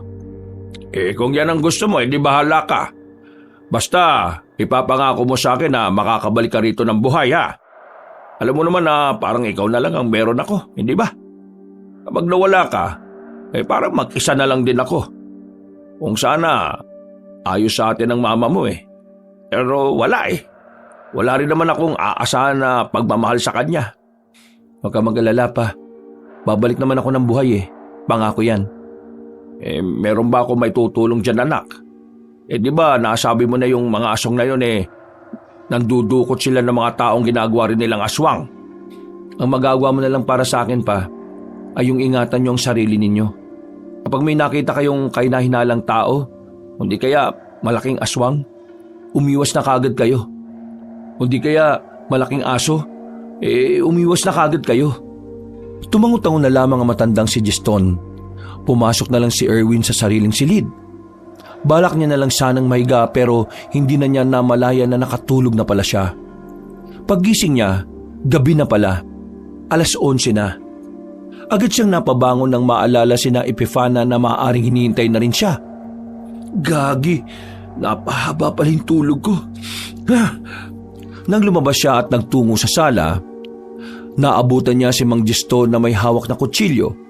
Ang kanyang ina naman nakasiksik sa gilid na takot na takot. Pa, anong nangyayari? Shh! Huwag ka maingay. Bakit nga? Kanina pa umaali-aligid sa labas. 2 lalaki. Hinahanap ka nila. Tingin ko, aswang ang mga yon. Ano ba kasi ang ginawa mo, Erwin? At bakit may mga galit sa yung aswang, ha? Ipapahamak mo pa kami. Manahimik ka na nga lang dyan. At wala ka namang magagawa rito. Naninisi ka pa eh. Ikaw kasi kanina, sinabi mo bang dito nakatira ang anak natin? Malay ko ba kung sino mga yon? Sinabi ko lang naman na natutulog. At saka, ano bang alam ko na ito palang anak natin may atraso sa mga aswang? Pa, sigurado ba kayong mga aswang ang nasa labas? Oo. Nakita ko kanina nagbago yung itsura nila. Buti nga hinila ko itong mama mo eh. Wala na sana to ngayon. Sinilip ni Erwin ang labas. Nakita niya nga roon na may nakatambay na 2 lalaki sa tapat nila. Kinakabahan si Erwin. Kung hindi sila makakaalis sa bahay nila, baka mas lalo pang dumami ang mga aswang sa harapan ng kanilang bahay. Kaya naman naisip ni Erwin na umalis na roon. Pa, tara, aalis na tayo rito. Hindi tayo pwede narito. Baka dumami sila dyan sa labas. Saan naman tayo pupunta? Pupunta tayo sa baryo nila Epifana. Ano? Iiwan niyo lang ako dito? Malamang sasama ka sa amin, siraulo ka ba? Bakit ka naman namin iiwan? Hindi naman masama ugali namin kagaya mo. Tara na, habang hindi pa sila nakakahalatang aalis tayo. Dito na tayo sa kwarto namin dumaan, sa may bintana. Walang sinayang na sandali ang magpamilya. Lumusot na sila sa likuran ng kanilang bahay. Pinagkasya nila ang mga sarili nila sa masikip na espasyo para lang makaalis. Takba lang ba na dito tayo dumaan? Hindi ba tayo makikita ng mga yon? Hindi, wag lang tayo mag-ingay. Hey, Diyos ko, ano ba itong mga natatapakan ko? Ang sasakit sa mga paa. Huwag ka nang maingay at baka marinig tayo. Hindi pa tayo nakakalayo oh. Bakit ba kasi dito tayo dumaan? Hindi ka ba talaga makaintindi? Maiwan ka na nga lang kaya. Diyos ko, ito na nga ba sinasabi ko eh. Natigilan silang lahat nang maramdamang pumasok na rin sa kanilang bahay ang 2 lalaki. Mas lalo silang kinabahan nang makitang dumungaw na sa bintana ang mga yon. Mabuti na lamang nakalabas na sila sa masikip na daan.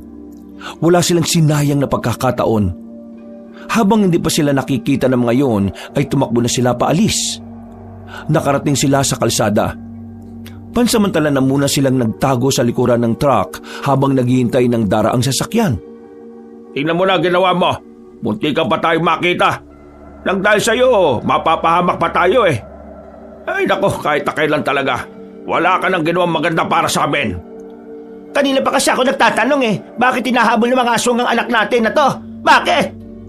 Kasi kasama ako sa mga nakalaban nila. Baka gusto nila akong kunin. Siguro gagawin nila akong aswang. O kaya papatay nila ako. Pwede rin namang gawing bihag para mas madali nilang mapasuko yung mga kasama ko. O ano, ayos na bang sinabi ko, ma? O kailangan pa bang dagdagan para kahit papano makaramdam ka ng pag-aalala? Tamimi ang matandang babae. Nakakaramdam na rin si Erwin ng galit. Pero dahil gusto pa rin niyang makaligtas ang kanyang ina, sinusubukan niya ang lahat ng makakaya niya para isang tabi ang personal niyang problema. Pakiusap lang, ma. Kahit na ngayon lang. Makisama ka naman. Please lang. Hindi lang naman buhay namin ang mapapahamak Buhay mo rin. May halaga rin ang buhay mo para sa amin, ma. Pwede, Maning. Maya ka naman sa anak mo. Kahit na hindi maayos ang trato mo sa kanya, kaligtasan mo pa rin ang iniintindi niya. Sana naman matuto ka magpasalamat. Hindi na nagsalita pa ang matandang babae. Bumuntong hininga na lamang si Aling Maring at tuluyan ng nanahimik. Isang malalim na paghinga na naman ang ginawa ni Erwin. Dumampot na lamang siya ng 2x2 na nasa gilid. Sumilip pa sa kalsada.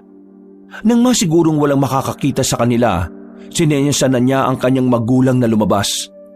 Pinauna niya ang mga yon at itinuro ang kanilang daraanan. Sa mga sandaling ito, triple ang kabang nararamdaman niya. Mas kinabahan siya na kasama niya si Mang Gistoni at Aling Maning. Hindi niya kakayanin kapag may nangyaring masama sa 2 matanda. Pagpasok nila sa kagubatan, inabutan sila ng kamalasan. Sumakto pa kasing ang nadaanan nilang gubat ay ang lugar na kung saan nagsasagawa ng pagpupulong ang mga asbo. Sa palagay ni Erwin, nagpaplanong lumusob ang mga yon. Ang problema, hindi niya alam kung saan o aling baryo ang guguluhin ng mga aswang. Kahit na gusto niyang pigilan ng mga aswang, batid niyang wala rin siyang magagawa. Isa pa, sa mga sandaling ito ay mas uunahin na muna niya ang kanyang mga magulang. Huwag kayong maingay, kahit na anong mangyari. Kapag nalaman nilang narito tayo, malilintikan tayo. aswang ang lahat ng mga yan? Oo pa, may kakayahan silang maging anyong aso na malaki at matangkad.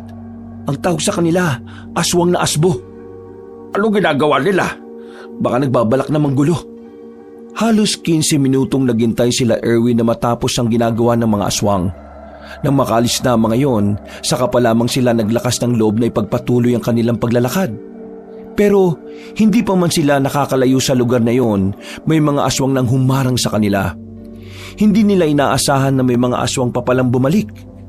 Sandaling nakatinginan at nagkatitigan, at dahil sa liwanag ng buwan, nakikita nilang unti-unti nang nagbabago ang anyo ng mga yon. Naging asong itim na. Pa, ma, takbo na! Ako nang bahala dito! Pero hindi kita pwedeng iwan dito, anak! Sige na, takbo na! Maning, tumakbo ka na! Iligtas mo ang sarili mo, bilis! Papa naman! Naalala mo ba yung pangako natin nung maayos pa ang pamilya natin?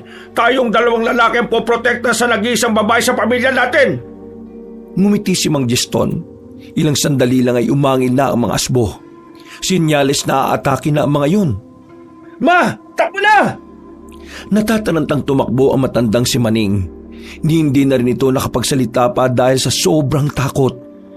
Nang makalis na si Aling Maning, humarap na sila sa mga aswang. Pa, kahit na anong mangyari, sa likod ka lang. Lahat ng atake, ako na muna haharap sa kanila. Hindi pwedeng wala akong gawin. Etong sa akin, pamalo ko sa kanila. Nang sabay-sabay nang lumusob ang mga aswang na asbo, sakto namang dumating sila Epifana. Tinira ng mga yon ng palaso ang mga aswang. Agad namang itong tinamaan.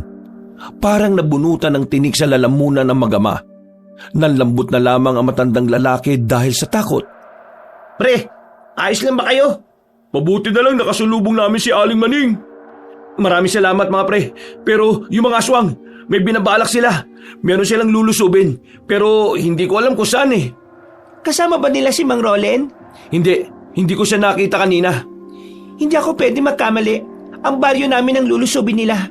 Kailangan na natin bumalik doon. Pero paano mga magulang ko? Baka mapahamak sila kapag sinama natin. Mas mapapahamak sila kapag iniwan mo sila at wala kang alam kung anong nangyayari sa kanila. Mas mainam nang kasama natin sila para kahit papaano maprotektahan natin. Wala na tayong choice, pre. Sama mo na. Kami na lang ang bahalang mag-alalay kina tito at tita. Maraming salamat talaga mga pre. Wala na silang sinayang na sandali. Nagmamadali na silang makalis. Kailangan kasi nilang maunahan ng mga aswang sa baryo nila Epifana. Makalipas lang ang halos kalahating oras, nakabalik na rin sila sa baryo ng mga albularya. Wala ang mga aswang doon, pero hindi sila naging kampante. Inalarma nila ang lahat ng mga manunugis. Pinakalat ang mga tao nila sa lahat ng boundary ng kanilang lugar. Erwin, dumito na muna kayo. Mario, Leo, puntahan niyo si Edina at Luisa. Bantayan niyo sila. Kahit ano mangyari, huwag niyong pababayaang lumabas. Hindi pa nila kaya. Kailangan pa nila makapagpahinga ng mas mahabang oras. Kahit magaling na sila, wala pa sa kanila ang dating lakas nila. Umalis ang tatlo, naiwan sa bahay ang magpamilya. Napaupo na lamang si Erwin sa gilid. Ang kanyang ama naman ay magkakasunod na buntong hininga ang ginawa habang nakatingin sa malayo. Samantala, si Aling Maning ay tahimik lang din. Hindi pa rin ito makapaniwala na handang isugal ni Mang Jeston at Erwin ang buhay ng mga ito para lamang sa kanya. Siya na puro lang sama ng loob ang dinudulot sa magama.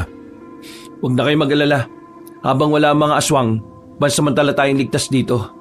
Si Epifana, Edina at Luisa, magagaling silang albularya at manunugis. Lahat din ang narito, mga lihito mong lumalaban sa mga aswang. Kumusta ka anak?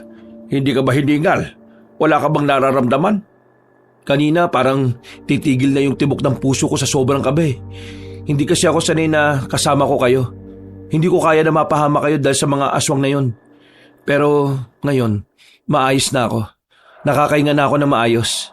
Nakatulong din siguro na lagi akong umaalis. Kahit na papano naging maganda ang resistensya ko. Pero anak, huwag mo nang uulitin yon ha. Sa ating tatlo, ikaw ang dapat na mas mabuhay. Bata ka pa, marami pang mangyayari sa buhay mo. Pa, walang saysay ang mga nangyayari sa buhay ko kung wala na mga magulang ko. Kaya dapat, lahat tayo, mabuhay tayong lahat. Narinig mo kung gaano kasinsero ang anak natin. Ganyan ang tunay na pagmamahal, Maning. Kahit imaltrato mo, mamahalin ka pa rin. Di ba nga tinawag mo na aso si Erwin dati? Oo, para siyang aso. Kasi ang aso, kahit saktan mo, mamahalin ka pa rin nun. At ikaw pa rin ang kikilalaning magulang. Bigla na lamang humagulgol ng iyak ang matandang babae. Ilang minuto itong umiiyak lang. Pinabayaan lang nila yon hanggang sa napagod na rin ito at tuluyan ng tumahan. O bakit ka umiyak dyan? Nakukonsensya ka na ba sa mga ginawa mo sa amin? Napakasama kong tao. Napakasama ko. Umiiyak ako kasi hindi ko kayo maintindihan. Bakit kailangan niyo pa akong iligtas? Para ba mas lalo kong mahirapan sa konsensyang ito? Ma, niligtas ka namin kasi mahal ka namin. Yun lang ang tanging sagot sa tanong mo, Ma. Nagagawa niyo pa rin mahalin ang kagaya ko. Oo naman, Ma. Naniniwala kasi kami na babalik pa rin yung dating ikaw. Yung hindi nilalamon ng pera at sugal. Naligaw ka lang naman ng landas eh. At hindi kami nawawalan ng pag-asa ni Papa. Na balang araw, bigla kang makakabalik sa dating ikaw. Kahit na lagi mo kaming minamaliit, mahal na mahal ka pa rin namin. Ikaw pa rin yung babaeng pinakasalan ko. At ikaw pa rin yung ina ng anak natin. Kaya ikaw, Maning, sana maisip mo yung mga pagkakamali mo. Baka mamaya mahuli na ang lahat. Lalong umiyak ang matandang babae. Hagulgol na ito ng iyak. Paulit-ulit itong humihingi ng tawad sa kanila. Kalaunan, kumalma na rin naman si Aling Maning. Nagkapatawaran na rin silang mag-ina. Napatawad na rin ni Mang Jesto ng kanyang asawa. Sa puntong ito, tila yun ang bago nilang panimula. Pero kahit na masaya si Erwin dahil maayos na ulit ang kanilang pamilya, hindi pa rin nawawala ang pangamba sa kanyang kalooban. Lumipas ang halos 4 na oras. Inabot na sila ng madaling araw, pero walang dumating na aswang. Hanggang sa sumapit na nga ang kinaumagahan. Nagtataka sila kung ano ang nangyari. Epifana, anong nangyari? Wala ba kayong nasagap na impormasyon tungkol sa mga aswang? Bakit hindi sila umatake kagabi? Magkakasama na sila sa iisang bakuran ng mga sandaling yon. Pare-parehong mababasa ang kaba sa kanilang mga muka. Tila nababahala. Iniisip nila na baka nakatunog ang mga aswang kaya sa ibang lugar ang inatake ng mga yon. Mukhang nakamali ako. Nilito lang tayo ng mga aswang. Kung ganon, saan naman kaya sila umatake?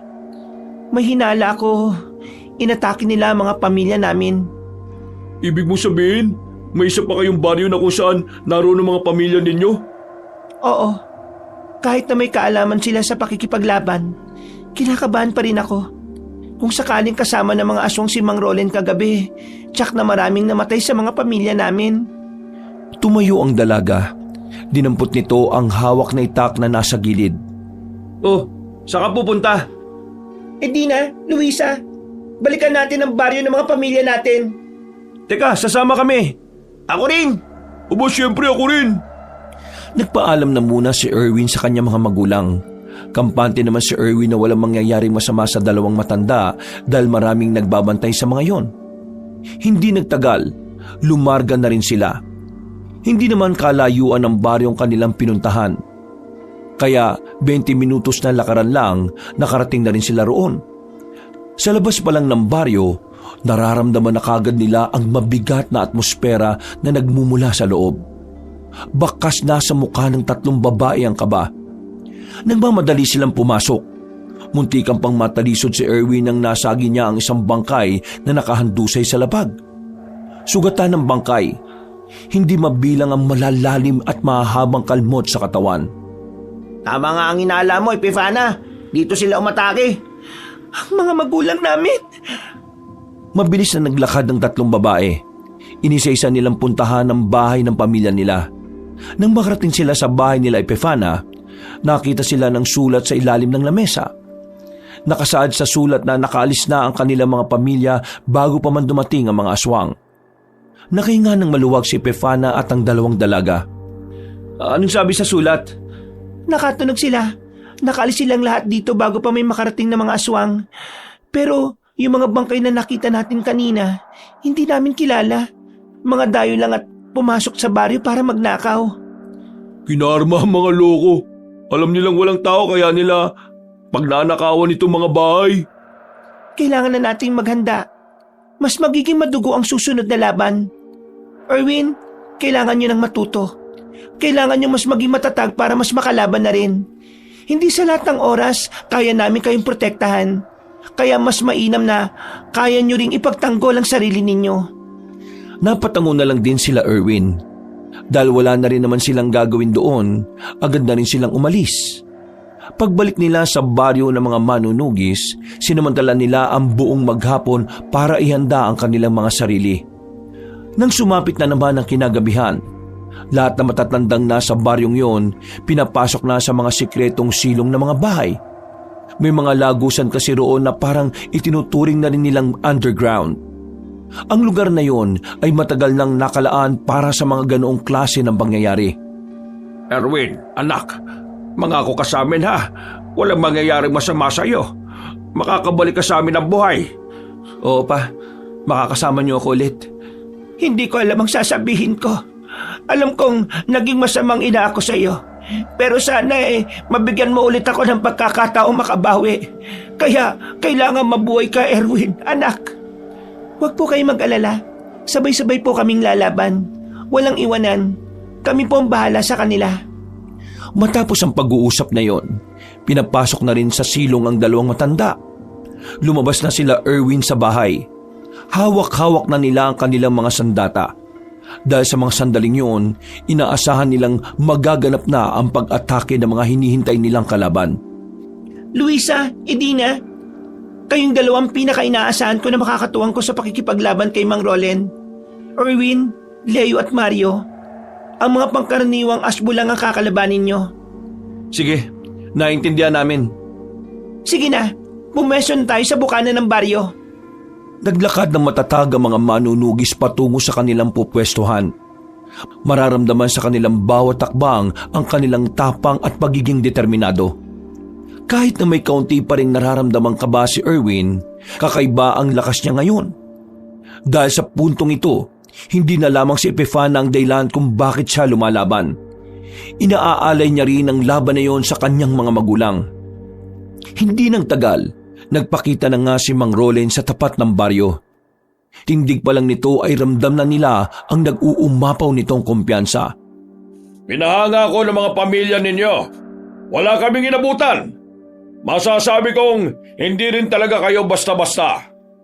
Kaya naman, direktahan na akong dumiretso para lang sabihin na ngayong gabi, dadanak ng dugo sa lupain ito. Huwag ka mag-alala. Naganda kami ngayong gabi para may bibigay namin ang laban na gusto mo. Mabuti naman kung ganon. Ayaw na ayaw ko kasing nagsasayang ng oras sa mga mahihina at walang kwentang kalaban. Sumipol ang matandang aswang. Isa-isang lumabas ang matatangkad at itim na aso mula sa kadiliman. Noong mga sandaling yun, napapalunok na ng laway si Erwin. Nakakaramdam siya ng takot. Pero sa kabilang banda, nakakaramdam din siya ng pagkasabik. Hinigpitan na niya ang hawak sa itak. Dahil ilang sandali lang, Lusob! parang mga asong baliw na nagtakbuhan patungo sa harapan ng baryo ang mga yon. Nang makapasok na, sinalubong na rin nila Erwin ang mga asbo. Mga pre, ingat kayo ha! Sila mag-ingat sa akin! Ulagya, ang lalaking aso nito! Nakisabayan ng tatlo kasamang iba pang mga kasamahan nila. Mababangi sa mga aswang na asbo. Kaya kahit na sapat naman ang kanilang bilang para harapin ang mga yon, hindi agad naging madali para sa kanila ang mga unang minuto ng labanan. Pre, sa gilid! Ay, kagi! Focus mga pre! Focus! Nang matamanan ni Erwin ng taga ang isang aswang, tila nabuhay ang kanyang moral. Nalaman niya ang pakiramdam na makapaslang ng aswang kaya mas lalo siyang ginanahan. Humiwalay ito kay Leo at Mario. Pumagitna na rin si Erwin kasama ng iba pang mga veteranong manunugis.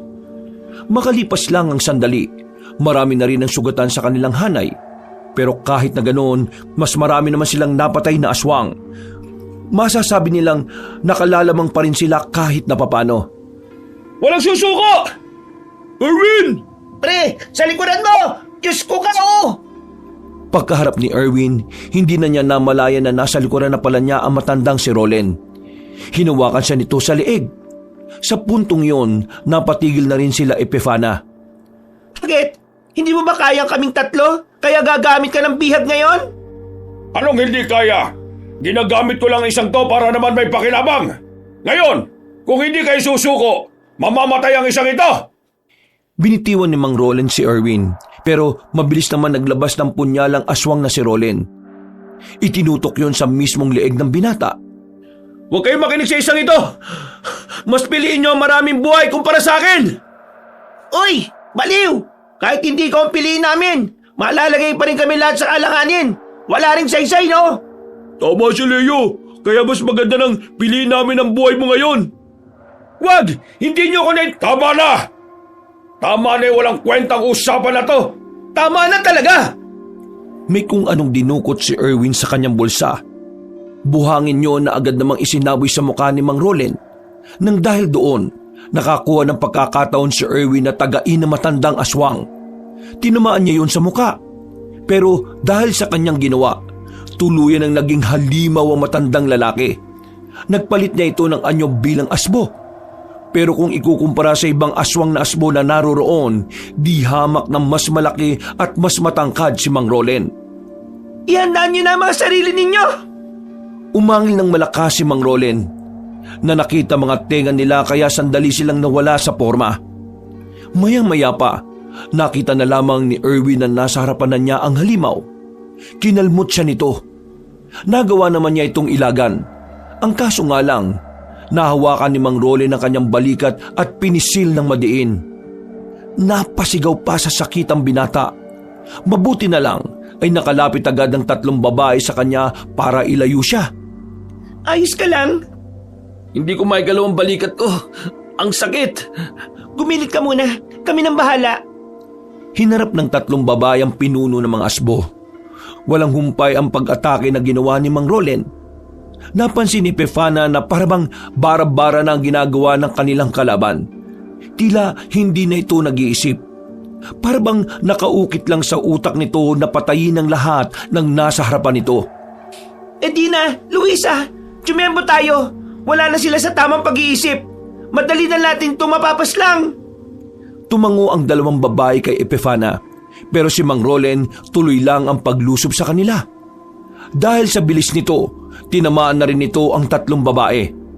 Pero parang wala lang sa mga albularyo ang natamong sugat. Sa halip na manghina, sinamantala pa nila ang pagkakataon. Tinaga ni Epifana ang halimaw. Tinamaan yun sa dibdib. Sundan din naman ng mga taga ni Luisa sa likuran. Habang si Edina naman ay sa bandang balakang naman dinali ang aswang. Humaba pa ang mga kuko ni Mang Rolen.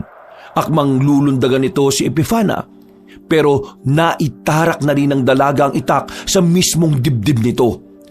Pumaibabaw ito sa kanya, pero hindi na yon nakagawa pa ng pag-atake. Unti-unting nagbago ang anyo ni Mang Rolen.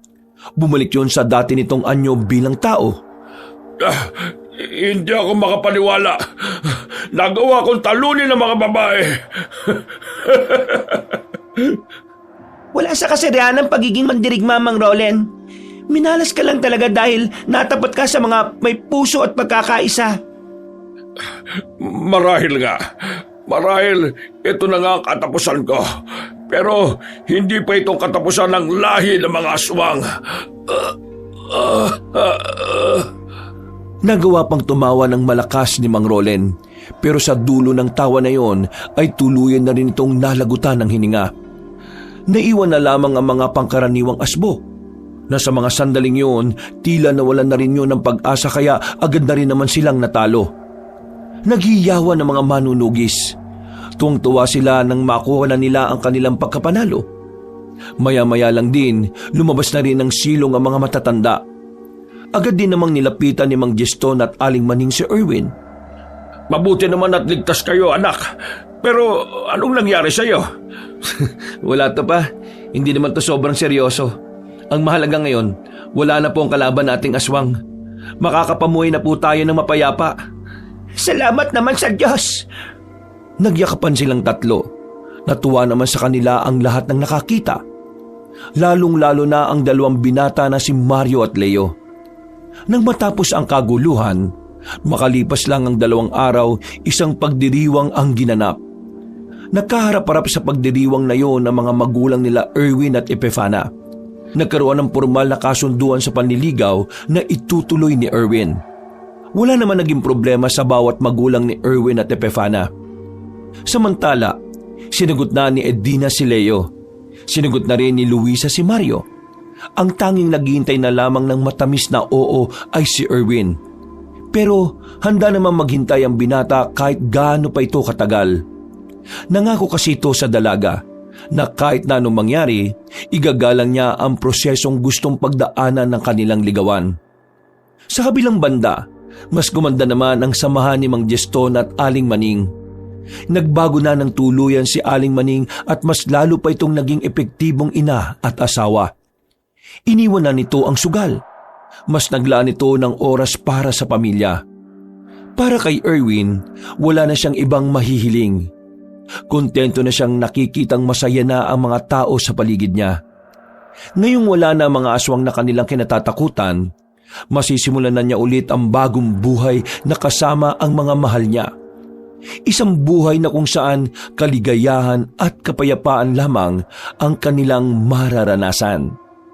Wakas, Pinagpalang araw sa mga kaabangers at sa mga kayanggaw, si Kabanong Pole. Muli tayo na naman ay magsha-shoutout. Ito talaga shoutout to Kaya nga shoutout, kailangan medyo parang sumisigaw di ba? Hindi yung nagpo-post lang ng parang mga font, mga text sa video, di ba? Ito shoutout talagang malupit. Okay, so isa-shoutout po natin, ipa-prioritize natin yung mga member natin dito sa mga kwento ni Kabanong na YouTube channel. Yung nag-click ng join button at nagpa-member sa atin. So, ito po, isa-shoutout po muna natin. Unang-una, ito for the month of itong nakalipas na buwan, itong June. So, ang unang-unang nag-member sa atin nung June ay si Lance MBB. Ayan, nag-join siya nung, ito po, nung June 3. Then, ang kasunod niya ay si Mayan Zuvela, si Christopher Kalima. Shoutout po kay Almira Alodo, kay Precious Irish Also, kay Josephine Barrientos, kay Shaololin Your Love. Ayan, hello po kay Noel Reyes, kay Lynn Kalayeg, kay Kalokal Kualas Dimols, at kay Akala Carmi. And shoutout rin po kay Myla Lotino, kay Chris Michael Betita, kay Mark Hill, kay Grace Galye, kay Anjo Pasiao, kay Jomar Velarde Atamosa, kay Trina Santos, kay Kathy Shoko, kay Bay Mangtas, kay Jordan Villar, kay Milrose Demate, at kay Larina Fuentes. Shoutout rin kay Let's Cook and Stroll. Ayan. And then, shoutout rin po kay Emma Cabalquinto, kay Floreza Pelayo. Ito po ay nag-join us gabunan, mas ma-higher level ng membership natin. Si Ruben Stainless Steel Fab. Ayan. And syempre kay Yami Almenario, and kay Rose Alday, kay Josephine Aledo, and last but not the least, si The Traveler. Ayan po. So, shoutout po sa inyong lahat. Salamat po talaga sa inyong suporta. Malaking bagay po yung pagpapamember nyo sa ating channel. At syempre, dahil doon, kayo po ay laging priority sa shoutout. Unang-una po kayo lagi sa ating mga isa-shoutout na mga members po natin. And syempre, yung mga nag-comment, wag po kayo mag-alala dahil isa-shoutout pa rin po namin kayo. Di ba? Hindi po kayo mawawala sa shoutout. Pero ito po, randomly lang po ito kung sino po yung mahagip na mga mata ko. Sa dami po pasensya na po kasi talagang halos umaabot po ng 300, 500 plus yung mga nag-comment, kaya hindi ko po pwedeng i-shoutout kayong lahat, or else baka puro shoutout na lang po yung ating video, yung ating upload, no? So, shoutout po unang-una, walang iba kundi si Roslyn Rigual, ayan, from Riyadh, Saudi Arabia. Shoutout rin po dito kay Evelyn Reyes. Ayan, taga ano po ito, Nayanggaw po daw sila sa kanilang lugar. Then kay Aurea Kaiga.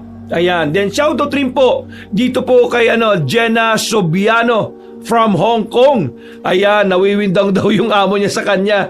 And then syempre, shoutout rin po, ito po galing po sa Singapore, si Aslam Liza. Hello po. Then shoutout rin po kay Lilian Ilombre. Ayan, tagapakinig po daw sila.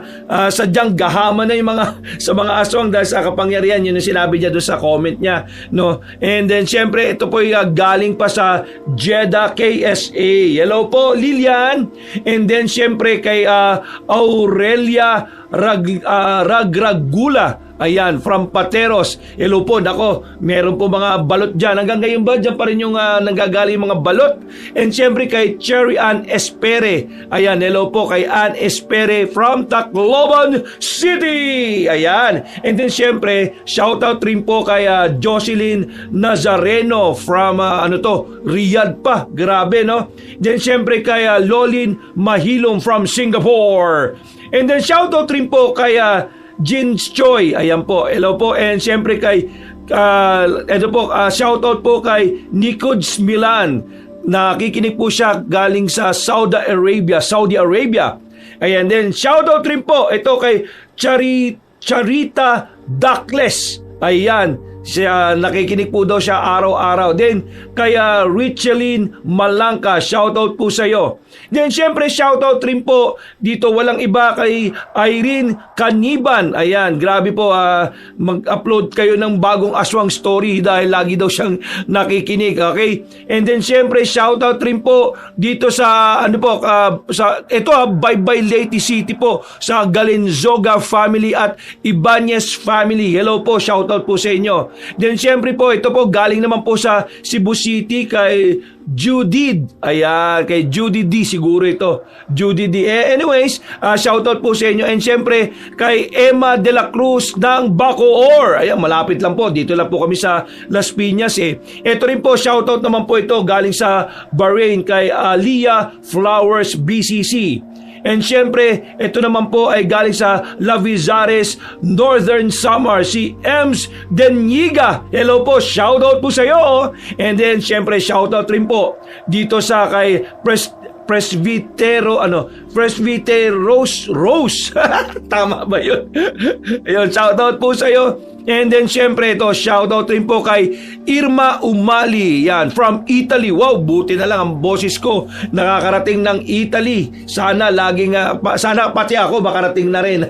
Sino kaya mag-sponsor? Anyways, shoutout rin po kay Jinsin Suson from Jeddah, Saudi Arabia. And sabi niya, wow, masyala, kabanong, nakauna na rin siya. Ito po, listening from Bahrain, Manama, si Rosel Escaloda. At syempre kay shoutout daw po kay Boss Edgar and kay Amsel John Arellano. At saka syempre kay sa asawa niya, kay Jenit na anak, asawa ko na si Jenit, ang asawa niya, then si Joshua, ang kanyang anak from Cebu City. Hello po, maayong ugma sa inyong tanan, tama ba? So anyways po mga kaibigan, maraming salamat po sa mga hindi ko na shoutout ngayon.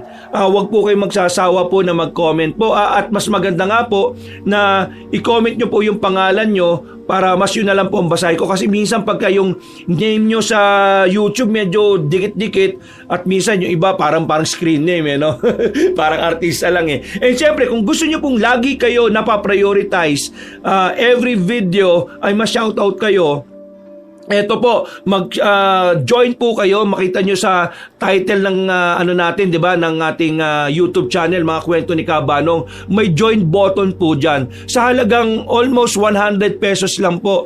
Malaking tulong na po sa akin 'yan na mabigyan kayo ng mga gandang kwento, 'di ba? Mahabang kwento para po kayo po ay ma-entertain po natin sa araw-araw. So sana po masuportahan nyo rin po ako by joining our YouTube channel, okay? Mga kwento ni Kabanong. So, sa'yo ngayon lang po muna, ako'y magpapaalam. At syempre sa lahat ng mga nakikinig sa mampanig ng mundo, yung mga team OFWs natin, team nanay, team family, team empleyado, di ba? Team driver, team mga palengke, di ba? Tindera sa mga palengke, team hardware, team bakery, team security guard, at kung ano-ano pa.